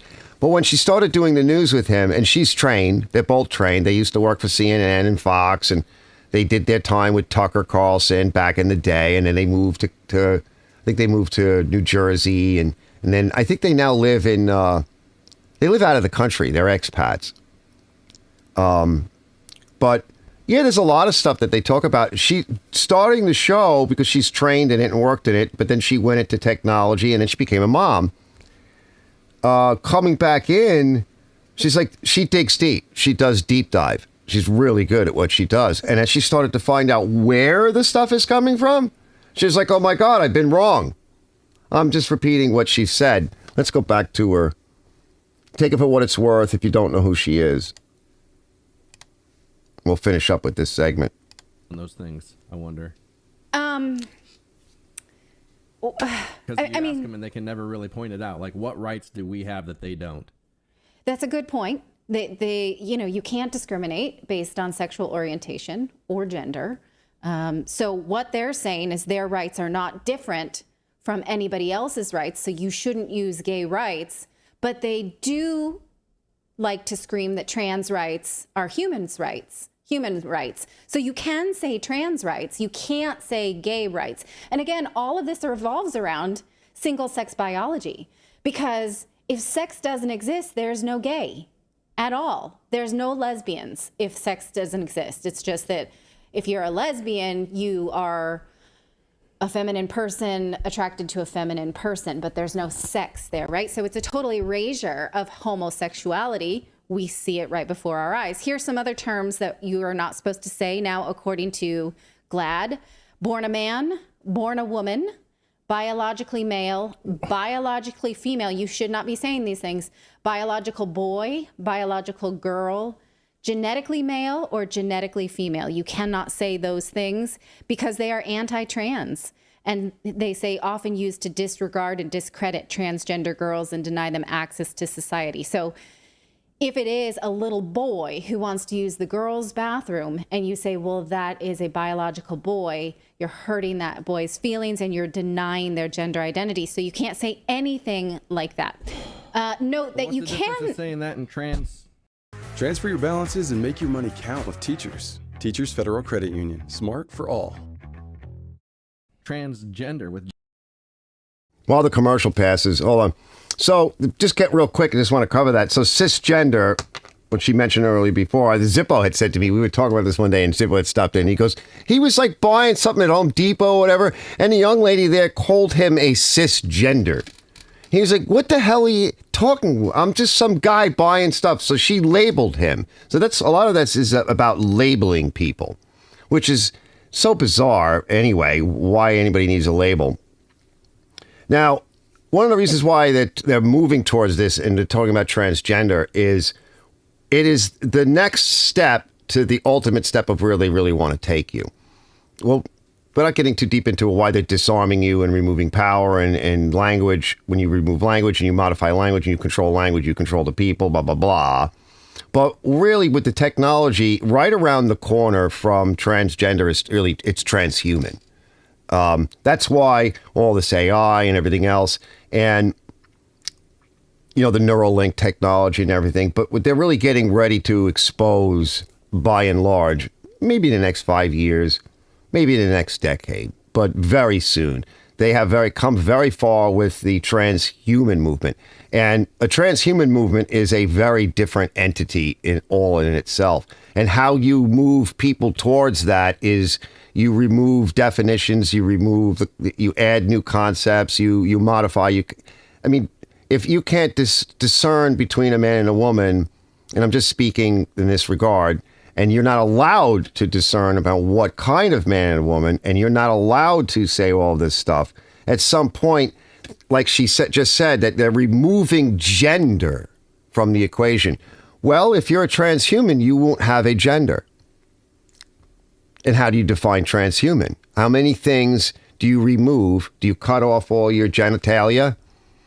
And then you introduce some additional non-biological machine-like and AI.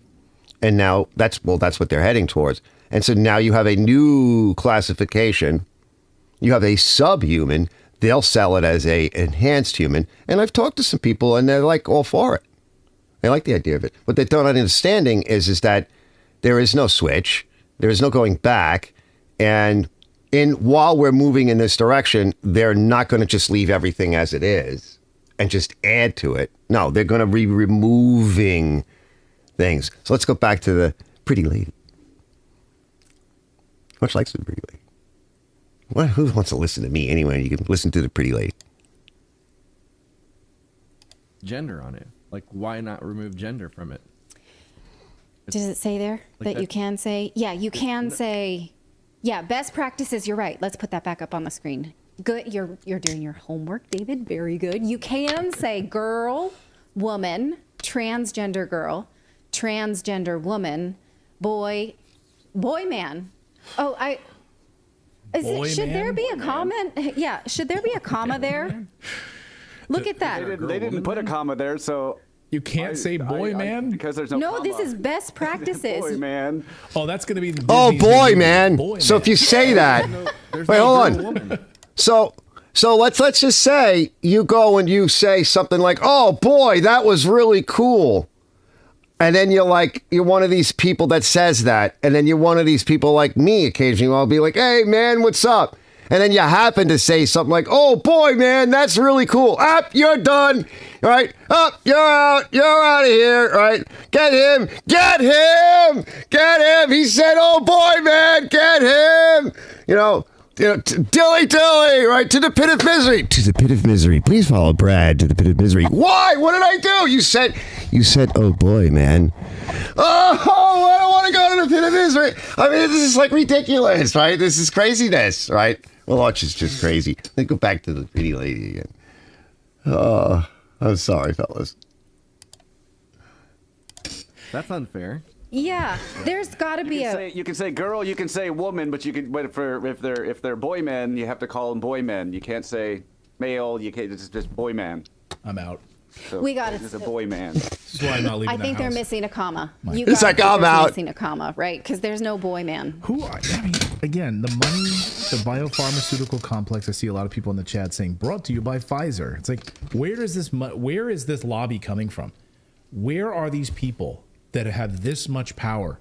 In my normal afternoon, I don't see any of these boy men walking around. I don't see have any of that this. yet. Where are these people Bleach. coming together with this type of lobbying power? Well, and to what end? What do they want? What they want is for us to deny biological sex altogether, Yep. so that they can then destroy it. And again, it has nothing to do with gay rights, because as we can see right before our very eyes, the gay rights that we stand upon for the last 40 years is being eroded right before our very eyes.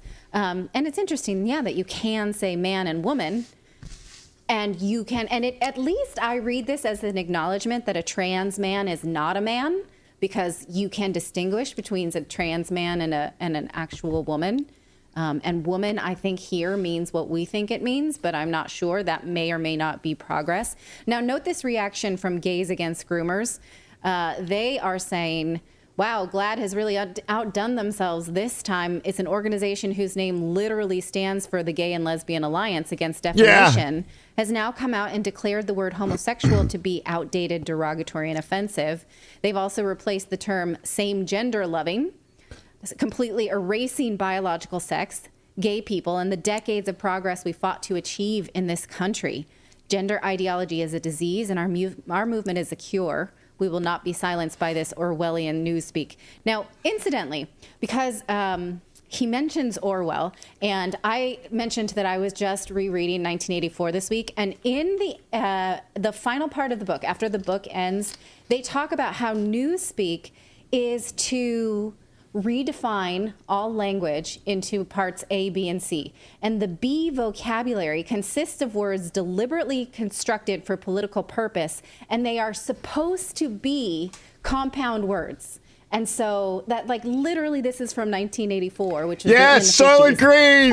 And in order to confuse us, we can still say penis. Control. So, for instance, face crime, thought crime, double speak. Well, now we see all of these words here that are compound words: transgender man, same-sex loving, same-gender loving, right? It's all in a purpose to confuse and control. And I was reading this, and I'm like, yes, we're here. That's so many people in the chat are like, I'm confused. So if we're you're all confused, confused, then I guess the solution is... That's the purpose. They're trying to confuse you. But my point is, don't fall for it. I don't give a shit what they say. Right. I don't give a rat's ass. Yeah, but he what gets GLAAD banned. Has to say. If I see a man dressed up as a woman, that's a man. You're a biological man. I don't care that you're playing dress up. You're putting on lipsticks, or you're a boy. You're a boy man.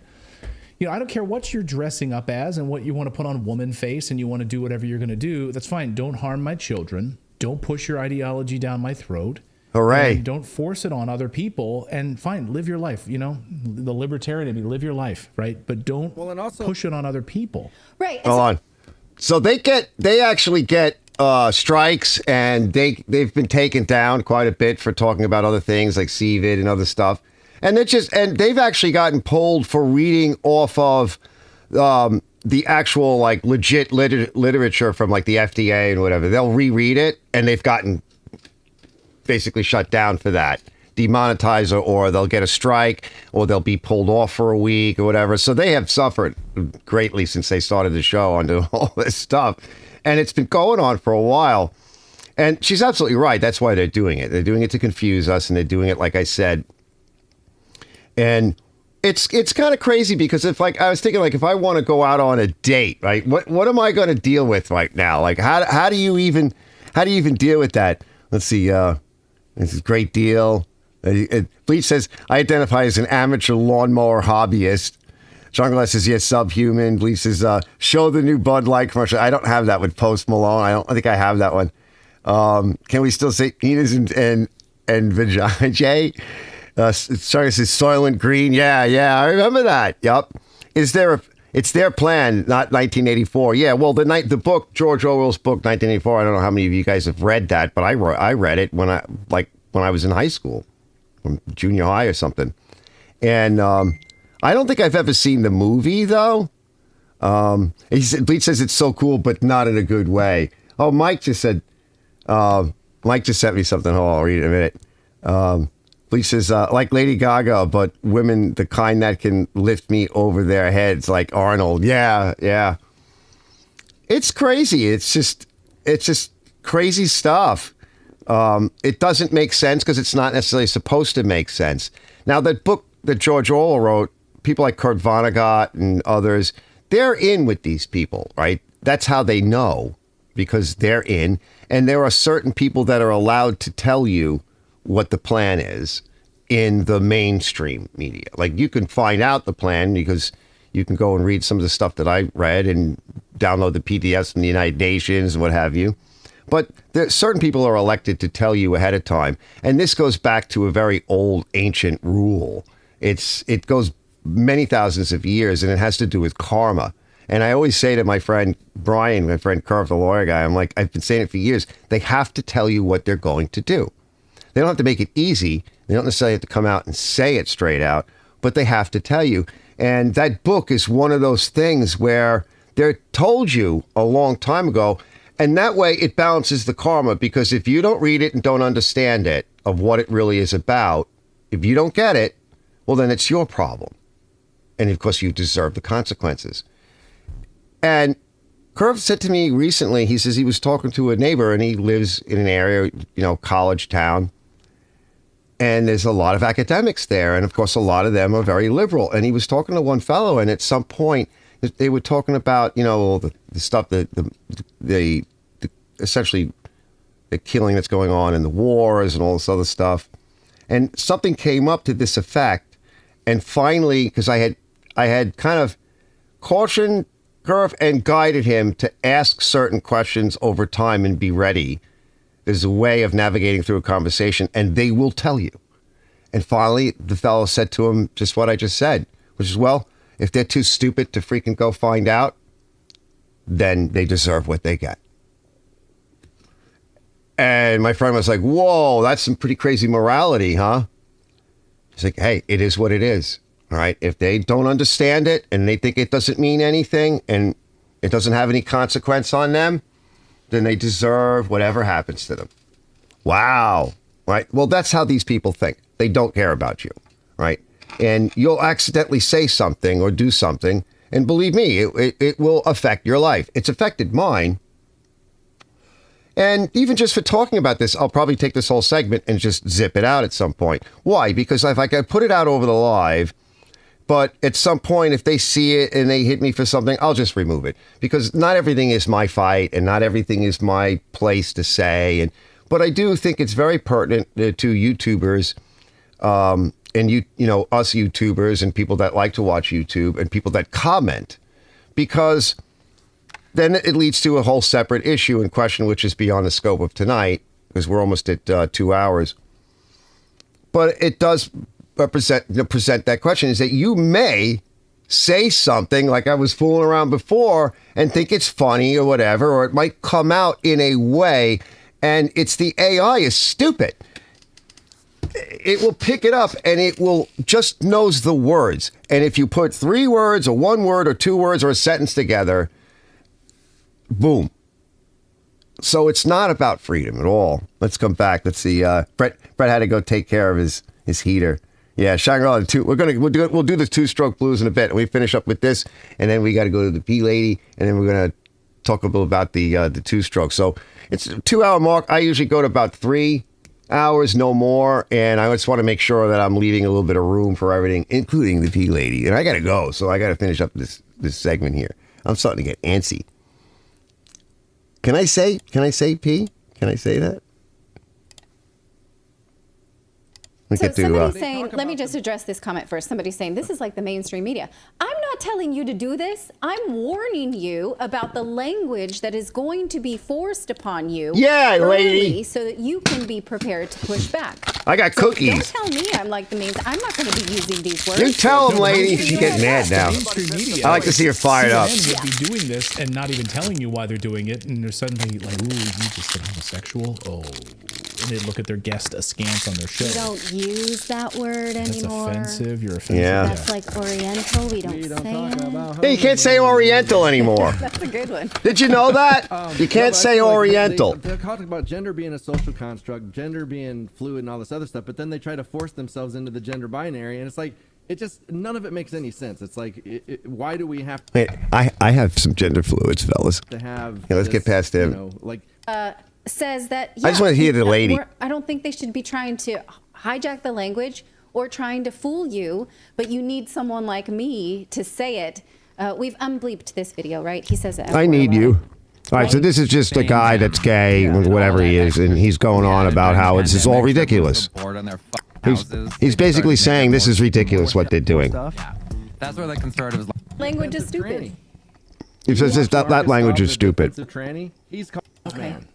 I think that's the end of it.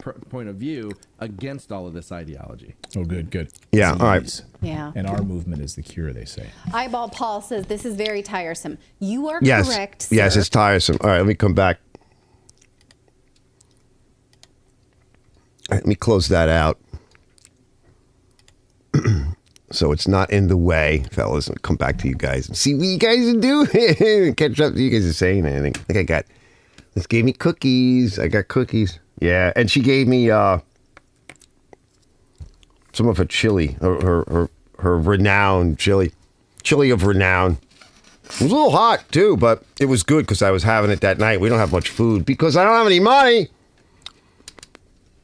And sitting back after a long day, fooling around with a mini bike. Like Mike just saw it. He just saw it. He texted me. And Shangri-La's leaving, I think. Well, somebody's leaving. Says, he goes, Lewis is leaving. He goes, I appreciate Brother Arch and everyone. It's bedtime. Have a great night. I'll see you later, Lewis. Brock, which one of you like? Hold on. When they say women and children go first, what happens then? That's funny. Oh, let me just see. I'll just hit Mike real quick.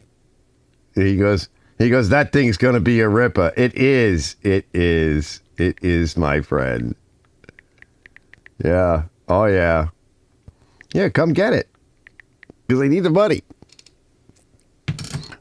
He says, he said he did a 7-hour live once and did not pee the entire whole bag of goldfish crackers in my life. Now YouTubing some beach. Yeah.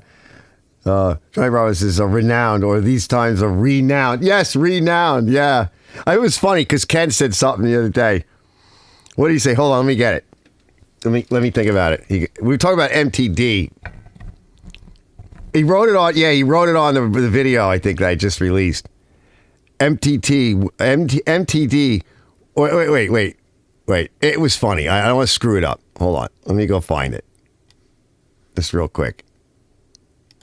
Because I'm going to screw it up. And we got to save this one. I never heard it before. So, I think it was on here, yeah. I think it was. I just want to check to make sure. Yes, yeah. MTD, where quality is just a noun. That was awesome! Oh, I died when I heard that because I've never heard that before. And we here at MTD believe that quality is just a noun. Oh, that's so awesome. Yeah, I know, right? Brett goes, because I still can't believe Arch and I hosted a 7-hour plus live stream and still was up in time for church. I know, that was like the total crazy marathon. All right, I got to put P-Lady on. I'm going to explode. I can't even finish this cookie. There's not enough room. Hold on. It's not going to take long. I just check my coffee and everything else and see what's going on.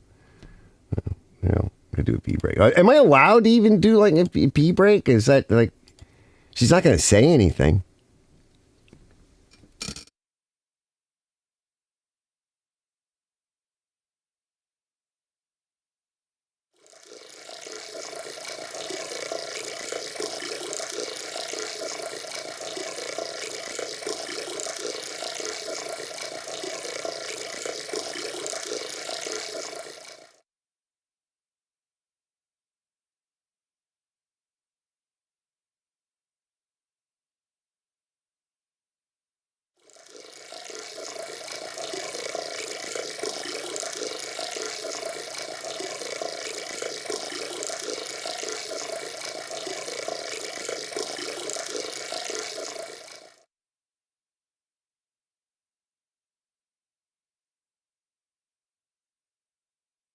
I'm coming. Oh, it's kind of cold. Oh, I need a blanket or something. Yeah. Getting a little cold in here, fellas. Hold on, P-Lady. Is that really a P-Lady? We don't know. We don't know. But she's got echo. I'm coming. Where's the shove over, lady. See, how do you tell? I mean, how would you know? You know, can we trust our eyes? See, that's the other thing too. It's like, I don't care what you do. I really don't. As long as, like Clayton said, that guy, her husband. It's like, as long as you don't come after me, force it on me, and come after my kids. I don't care. It's not about that. It's not what I'm not making any commentary on. I'm just saying, our issue is with YouTube is that there's a lot of stuff like this. This is just one. I mean, politically speaking, this is just one aspect of the changing socio-political climate that is affecting us here on YouTube. And what you could just accidentally dump into something and not realize it. And I'm an idiot, and I like to say a lot of stuff. What does Bleach say? It says, everybody's going, I want my MTD. I want my... yeah, it's cool. Where quality is not quantity, MTD rotted in my neighbor's yard. Do women dance when they pee? I don't know. Some bud. No storms, rain, snow, still rotted neighborhoods near you. Yeah. Shangri-La says the last poem I read was slated, you can't change your gender, right? So imagine, and I've said this before, but like, what if I want to start dating or something? And you know, in my view, I don't care if you're an adult, you go do that. But let's say I go start dating. Let's say I finally get my teeth fixed, maybe get a nice toupee or something. You know, this way I have a full head of hair, work out a little bit, get my shit together. And Arch decides he's going back in for one final run, fellas. And I go out there and I meet some nice lady, and I'm like, you know, seems pretty nice. You know, we hung out. I liked her. And it's kind of cute and everything. I go back and I start talking to you guys and some of the other fellas that I know. And you guys start asking, are you going for a second date? I'm like, yeah, I asked her. She said, yeah. And all the fellas start going, well, you're going to have to plant one on her. You're going to have to make the move. Yeah, make the move. Go for it. Everybody's getting all psyched up. So you get a date all ready to go. You clean shave, put some cologne on, you get ready to go. You go out and you're thinking, this is the moment. and you go down and you check, and you're like, whoa, what is that? What is this? What's down there? What's going on? I mean, that's a bad moment, fellas. That's a bad... You're like, oh my God, is it a hot dog down there? What's going on? I really don't want to spend the evening and wake up with 2 morning wood. But, you know, what then? Like, you freak out? What do you do? How do you... So my contention is this, right? To avoid such uncomfortable moments in the future, I think that maybe that we need a heads up. We need like a contract or something. Well, here's my ideas, right? We could do a couple of things. So one, it could be like a tattoo, right? Maybe that they put someplace that when you get, I mean, I think it should be up here because usually, as I've often said, there's no such thing as chicks with dicks. There's only guys with boobs. Now, you can't say that anymore, right? But let's say you doing your thing, and it's like written right there, and you're like, whoa, okay, safe zone breach, right? But I'm still in the safe zone, so I can get over this part. I think I can handle that. But if you wind up doing the whole other thing downstairs, you may not ever psychologically recover from something like that. That could be with you the rest of your life. Hopefully that would be short, but it would be really devastating. So a tattoo of some kind would be one. Another one here. So if the effing mattress police can come and basically threaten me with jail time because if I remove the effing tag on my mattress, well, what if they have like a tag or something that can't be removed by penalty of law? You can't remove this by penalty of law, right? So the mattress police can maybe pick that ball up as well, and maybe they can help us all out. And then we have like notification, right? Quietly, I'm like, oh, she's got a mattress tag on. Retreat. All right, fellas, you gotta retreat now. You know, gotta go, guys. Gotta go. Sorry. False alarm. False alert, fellas. Let's check out the old two-stroker. All right. Let me see what you guys are saying.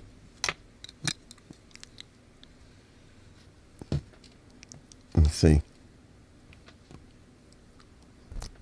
P-Lady Breaker's coming up, yeah. Robert, you slept through P-Lady. I've been smelling at me. Smiling at me. Sheena was a man. Yeah. Let's see. What does Mike say? He's laughing. Listen, you should pick that ball up. Yeah. Can't say ball anymore, right? Let me find that footage. I didn't put. What's he say? He goes, yeah. I saw that. Was it Mike? Oh, Mike said, yeah, I'm gonna soon. He's gonna come. The other Mike. So we got Big Mike and Small Mike. It's funny because it gets cold in here and drafty. And as soon as that monster heater comes up, you know, I'm overheated. So I started working on this project today. And like I said, let me find it. So we talked a little bit about before. I was like, well, maybe we should start fixing these things, but you can't fix all of them. It's not going to happen. Let's see, Mike. Handful of nuts. Yeah. And especially these weed whackers and stuff. Like, why I gave them up. Well, let's look. Let's see here. So I'll just show you the machine itself real quick. Well, you know what we're, overall overview. So this is an older one. Again, this is just raw footage. So pardon the shaky weirdness and everything. It's just, this is the stuff, a lot of the stuff I edit out, right? But I always like to show you guys.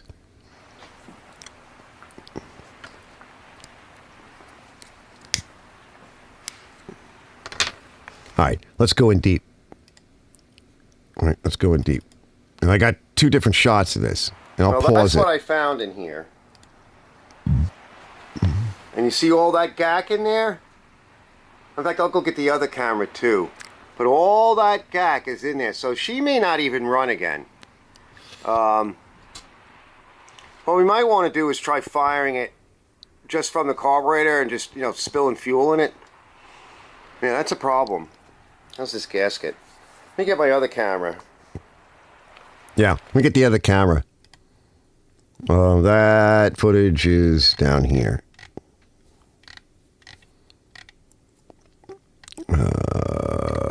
Up here. Somewhere. I should have loaded it. Oh, maybe did I load it? Yeah.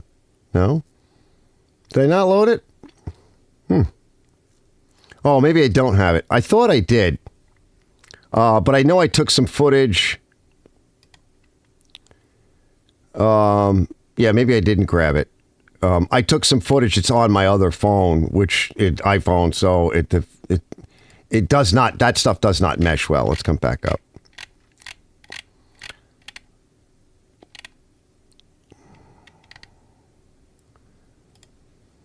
Yeah, so that's what came out of it. So I washed it out. All right, I always like to keep some old solvent around that's been cleaned. There doesn't seem to be any spark arrestor, but, we might want to go in there. But I peeked in there. I don't see any scoring. I was actually able to see a bit. That looks better. Let's pull it over. Just, rinse it as best you can, down through the top, in through there. It may be leaking. It could be leaking on the front seal, and that might be another reason why we see a lot of gook. Oh, I got a fart. It's hard to say. It's never been cleaned. It's an older model. It's hard to say. If that's the case, it will not run right. So I'm cleaning the back section of it, which is the seal here. Like I said, this is the crankcase cover, right? That plastic piece. Sometimes it's a separate piece. It just covers over. Sometimes it's metal. Some don't have it like that at all. Let's do a compression test now. All right, we'll go to the compression test footage in a second. I gotta find that. I'm coming back. It's like I said, it's all over the place. Dude looks like a lady, yeah. Dancing queen. Can't say that.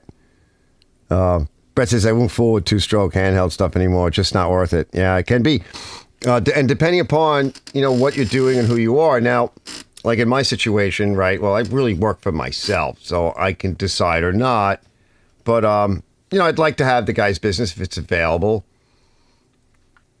And the question becomes like, well, where do you draw the line? You just say no, none at all. I did for a while, and occasionally I would do a few. And it's nice to have, a few extra bucks and maybe make inroads to a potential new customer. Because like I said earlier, a lot of people will hand you a small job to see how you handle it. They don't want to get involved in a bigger job. They don't know who you are. And if you're working for some place, you happen to be lucky enough to be working for some place with a street corner business, it's a little different story. But if you're just doing your own thing, like a lot of us now are, that's a totally different scenario. And you're working for yourself. You're only getting paid if you're working. Let me find that footage. Yeah, it's over here somewhere. So you could see how gross it is. And that's pretty scary, and I apprised him of it.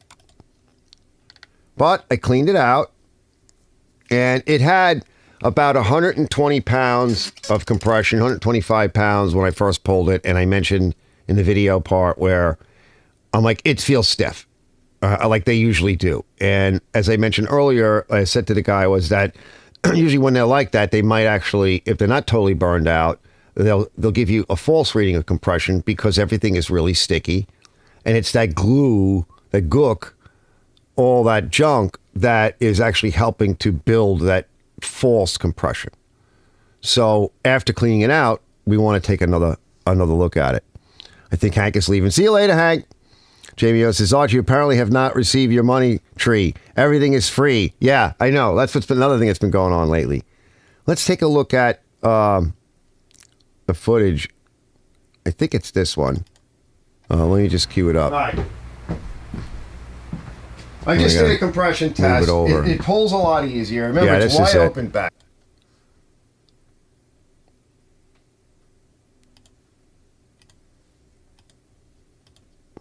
here, but that shouldn't really affect it. And I'm going to do it again, and it came up to about 100. So like I said, a lot of that gunk is when you start pulling something like this over that's been sitting, everything's all gunked up. And what can happen is when you clean the gunk out, and as you see here, you have to clean the gunk out. We're going to leave that. You'll never get it running. Then the rings won't seat. So let's find out. She's just 75 just makes 100. Yeah, a little bit over. So I often say, like, I like to see at least 100, but all right, so we might be okay here, but like I said, we could have a leak in front, and that could be one of the reasons why all this filth is all over it. And now you won't get a good mixture, so she won't run right. So a lot of times these things, they don't come back. It's not worth your time and your effort. You can just go do something else, buy something else. People don't take care of these. They sit, and they'll just never run again. So what we'll do next is I'll put that back on. I'll just clean it off. I'll screw it back in, and we're gonna feed it with some fuel. Yeah, all right. Put so the plug back and see if we... Let me cancel that. So let's just run do a test run on it and take a look. Hold on, Mike's asking me a question.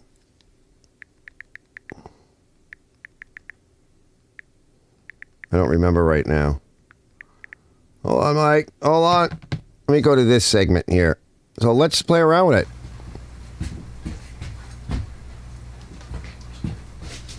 Let's bottle feed it. It's about to get windy, but the rain slowed a little. I'll pop open another door. So I'm just going to run it a little bit.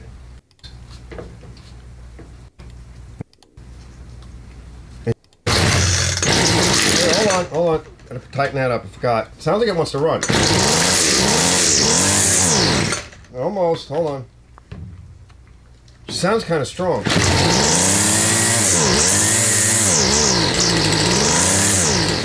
Yeah, she does kick back a little bit.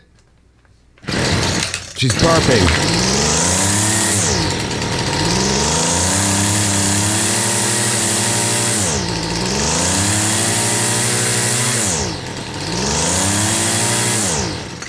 All right. And it's not a lot of smoke. This is some two-stroke 92 octane, so although it's getting a little older now, so it might be closer to 90 octane. That's what you want. I sprayed a lot in there. I think we're a go. I think we can pull the carburetor. It made good RPM. Remember, I'm peeing a lot, and there's all kinds of stuff all over it. I washed it through pretty good. I think we're a go. Right? It's not too smoky in here. Yeah, go back. So, it's not terrible. It might run with the carburetor. We won't know until I go over the carburetor and replace the fuel lines. That's why I do like a small minimum charge. If that front seal is leaking, which it could be, I mean, there's a lot of junk all around the muffler, so it could have just been the oil and the gas could have been coming out from a bad seal around the gas tank. You know, the hoses start to leak. The muffler will spew junk out, and it will hit the back of the plastic piece and kind of kick back all over it. Even though I rinsed it off, it's kind of stuck in there. But if that front seal is leaking, what will happen, for those of you who don't know, is that it will leak and fuel will come out, which is what's attracting the dirt, and you won't get good suction, because that's where the suction is basically developed, inside that area and where all that filth was. And so therefore it will not suck well on the carburetor either. And even after you rebuild the carburetor and replace the fuel lines, she may not really run, may not run well. That's what you're up against. And when you see that much junk inside, that is very common. That level of junk, I mentioned it in the video, but I don't think I showed that part, is often what you'll see when you go open it up. You really want to go into these crankcases. You'll usually just see a lot of oil in there, and you generally don't see that much crap. It's just mostly oil. The gas has been evaporated out of it, out of the two-stroke. That oil sits in there and starts to ghoul up and gum up, and it'll wax up. And if you replace the carburetor and do all the fuel lines and you don't get that out, it will completely dilute the charge, and you might not ever get it running with all that junk in there. It may not run. So generally, I do take a peek in there, but this is true for any two-stroke to some degree, especially one that has a slightly larger chamber where all of the stuff will collect. So the bigger the motor, the more likely that will happen. And that's one of the reasons why a lot of people have such a hard time getting these things started, whether it's a chainsaw or a blower. Some of the cheaper blowers have a plastic cover that goes on there. This is the crankcase cover is part of the whole back cover on these models. Some have an exposed cover and it's plastic. Some of the older ones had a metal cover, and then there's a design of engine that is totally different, and it doesn't actually have a cover that really comes off. It's actually part of the crankcase. And you wouldn't want to take that one off. And there's another variant that is similar to it, but it comes off and it's easy to get to. So it really depends upon the model and the year and what you're working with. And I find that if you just have any chance of getting anything running again, you kind of have to go through this, which is one of the reasons why I started to get away from it. But there was that video that I did with that big Red Max that fell in the pool. Now, those are like $700. And this is cheap, okay? But some of these things are expensive.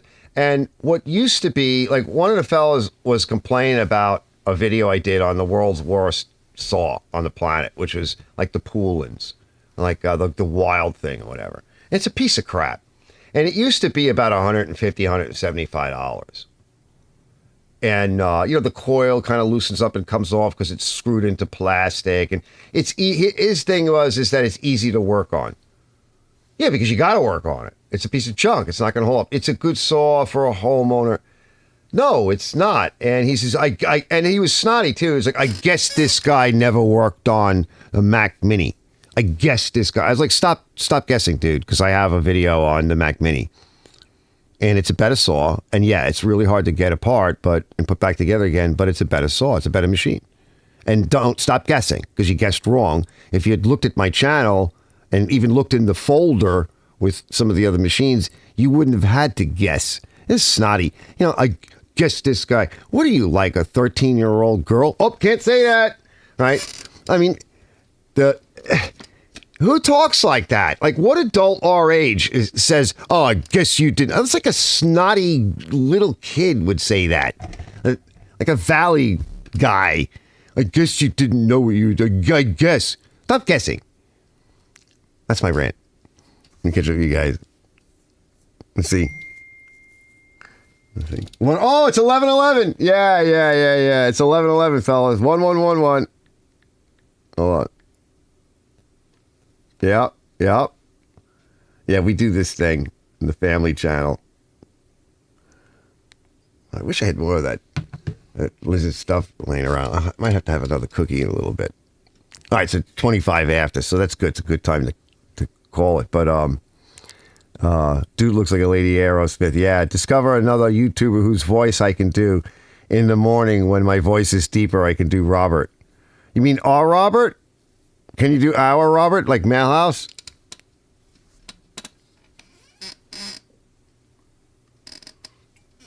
Yeah, Shangri-La, he says, I have an Echo CS 2511T. Yeah.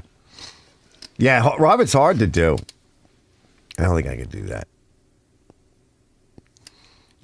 One of the Echoes that I have, I kind of like put it to the side. I tried to fix it. It's like brand new. And the reason why I have it is because it didn't work. They're crap. It's a little bit better than the Poolin, but the crap, the way they make them. So the coil burned out, and I picked up an aftermarket coil, and I don't recommend that, right? Because you don't really know if they have the ignition profile set correct, because the ignition timing is set in the coil with the electronics that are in there. And if they don't get it right, it won't run. Let's see, David Francis says, still haven't figured out how to sign on using smart TV. Just watch there, then use phone near end. Really? What, to leave a comment on the TV? I don't know. That's my brother. Hey, David. And Christina knows how to do all that stuff. Ask her. And your daughter should know. You know? The Johnny Rowe is leaving. He says, yes, your brother, yeah. Yep. So it's it's a consideration for me. I'm still considering on doing more of these. Obviously, I'm doing this one. We'll find out if it runs. Tomorrow or Monday or whatever, I'll put the carburetor together. I'll take it apart. I'll clean it. I'll throw it together, and I'll put some fuel lines. And if it needs a diaphragm, I'll do all that.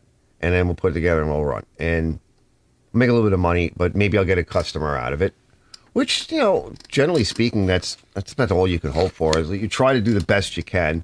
I don't like playing with them, but more people are up against, what we're all up against. And my contention is everything is getting ridiculously expensive. His son has just bought a house, as I said, and he's looking to spot his son with some equipment to ease the burden. We're coming into the spring. People need their stuff working, and he's thinking, I've got a whole bunch of other machines.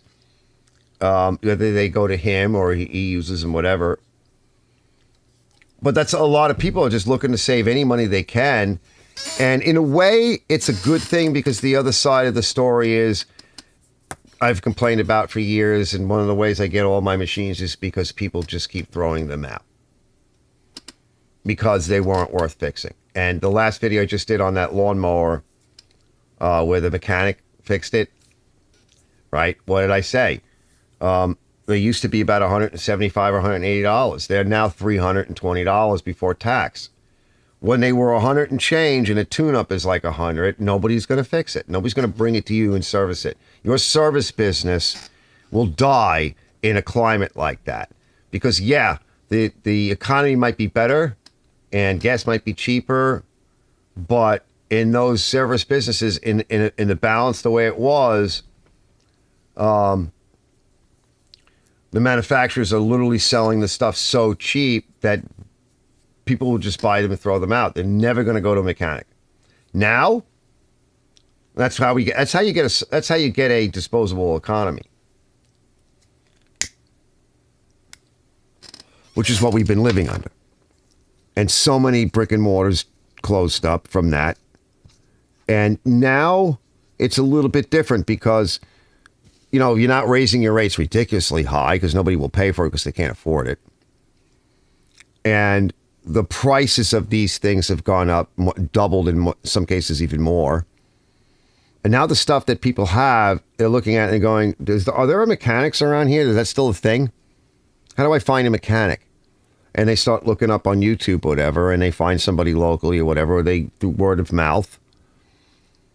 And now you might actually make a few bucks, whether it's your hobby, a side job, whatever, not just for yourself, to make a few bucks, you can actually do it.